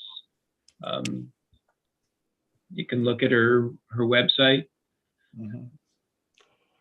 Small wares. She's, like so many other people, was located in Manhattan, in Westchester, and relocating to Ulster County. They, in fact, closed on property today and are building, Melissa and her husband are building a house in Accord, and she's looking to move her business closer to home and be where everyone wants to be, which is Ulster County in Kingston. So is this a final sort of plan that you want approval on tonight, or you just want to input, Scott? No, if you can give me final approval, that would be amazing. I'd like to implement the work almost immediately. The space is ready, and Kyla, if you scroll back to the images of the night shots that we did.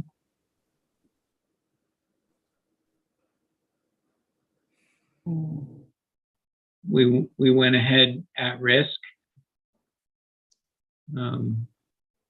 putting the light fixtures in, knowing that if the board didn't approve them, that we'd have to remove them. But I think if you look at the image on the right, if you imagine a set of bluestone steps leading up to that entrance door and landscaping on either side of it, I think it'll be a significant improvement to the Broadway streetscape. Yeah. So you would maybe come back at a future date just for signage? Yes. Yep. She has removed her sign from her Dobbs Ferry location. It's a very nice brass plaque sign. It's very small. It's like 12 by 12 or 14 by 14. I dropped it off at Timely Signs a couple of weeks ago, and the intention is that it would be to the right side of the entrance door, just under the light, and that would be a separate application from Timely Signs to this board. Well, it does show, Scott, on your submission, it shows a 24 by 18 bronze sign with just the name at land. I mean, if that's all it is, that's I would think that the commission could probably sign off on that and then, just submit the detail. Yeah. Okay. I think it looks terrific, and I like the lighting. Scott, I have a question on the easement. You show a 5-foot wide access easement. Is that something that you already have, or is that something that you need to secure yet? Your approval can be subject to. I'm in conversations with the neighbor who I've been friends with since they purchased the property. I have a verbal, but I understand that I would need to get something to the city in writing for the file. So the easement isn't that asphalt that's already there that would then turn onto a ramp that you would have to install? Like the picture that was just there, there's a pavement, looks like there's right here, there's a lot right there. Is easement on that already existing pavement? Okay. And then you'd have a ramp that would turn in. Would there be a handrail or anything on the ramp, or it's all landscaped, and if there was, you wouldn't really see it? There's a handrail on the ramp that's in our package. And the reason for the easement request from my neighbor friend is to reduce the amount of handrail that's required. Got it. Okay. I dig it. Absent that easement, we'll have more ramp, and I will be back before you. Got it. Scott, what's this part over here with the pea stone and the bluestone slabs? That's not for the entrance, right? That's just. Yeah, it's negative space. It's okay. As somebody arrived. I didn't know if there was be seating or something. I didn't know.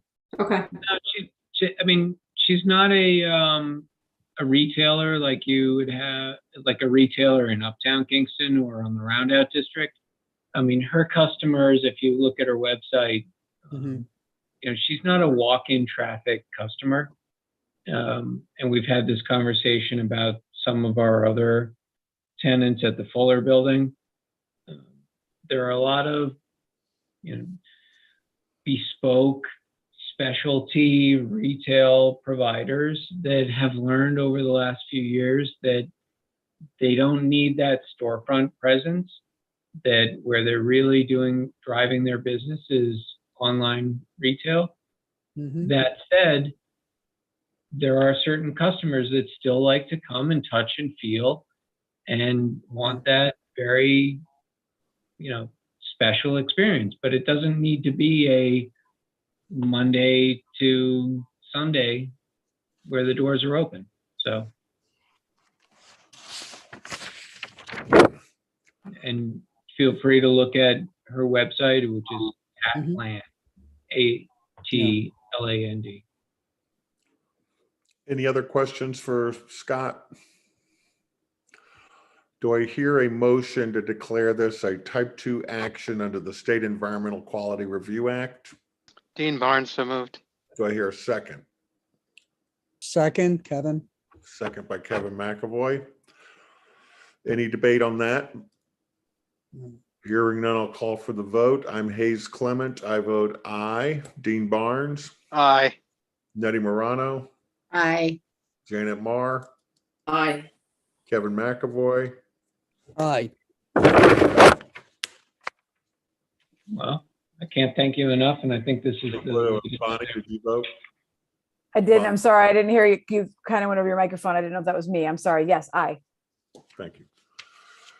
Second, do I hear a motion to approve the plans for new landscaping, stairs, a ramp to access ground floor, and signage at 532? We should also add lighting to that, and lighting to 532 Broadway as proposed.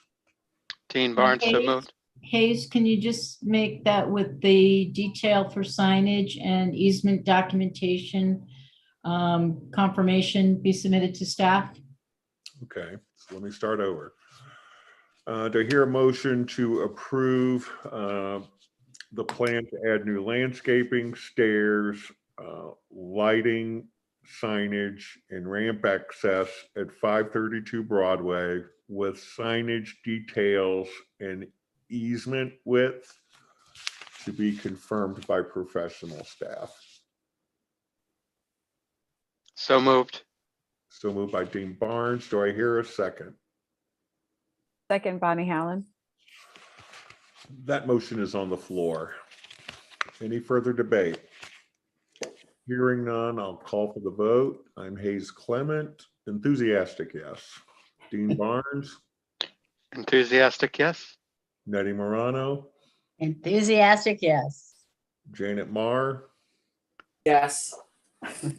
Kevin McAvoy, I'll be an enthusiastic yes. Bonnie Howland.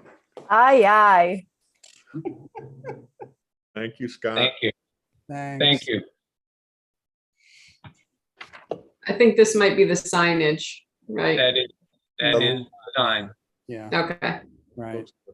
Looks good. All right, the final Thanks item so on much. final item on the agenda is 354 Broadway. A proposal to renovate a front facade of an existing building. Shia Ma and Patricia Ma, applicants and owners. Is anyone here representing the applicants? No, she's out of town, and she didn't submit any new information. I did meet with her briefly about what the board was looking for in terms of her, the additional information. She was going to get it back to me, but she has not yet. So I don't know, it's minor stuff. You had questioned about the, I don't know if you recall, but there were questions about the columns on the outside and the colors. You wanted more specifics on colors. She was going for something in the darker tones, but she didn't want to do black, but she wanted something in the darker tones. And that was basically it. She really is just looking to freshen up the storefront. She wants to replace the windows. They would become slightly smaller than the storefront windows currently are, just because of cost and the size of them as they exist. But she, obviously, the tattoo parlor is no longer there, and she wants to give it a fresh look, hoping to get some tenants back in there.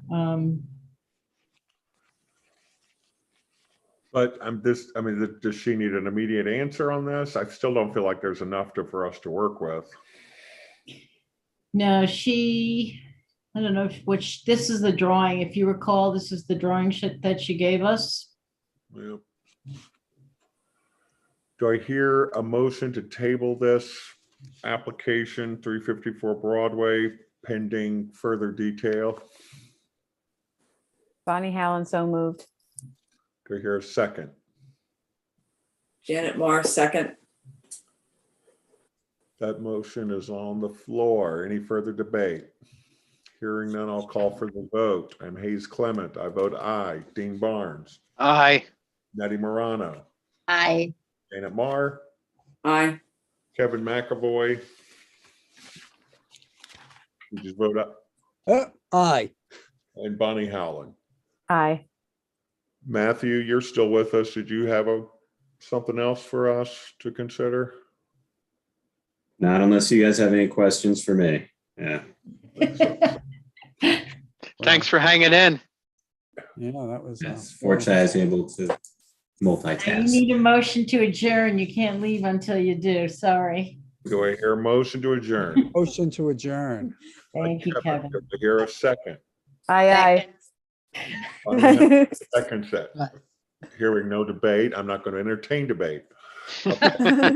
Thank you. Is that an enthusiastic? I'm Mrs. Clement. I voted aye. Dean Barnes, Aye. Nettie Morano, Aye. Janet Marr, Aye. Kevin McAvoy, Aye. Bonnie Howland. Aye, aye. Thanks for hanging in there, everyone. Good night, everybody. Good night. Good night, everyone. Bye-bye. Night, night.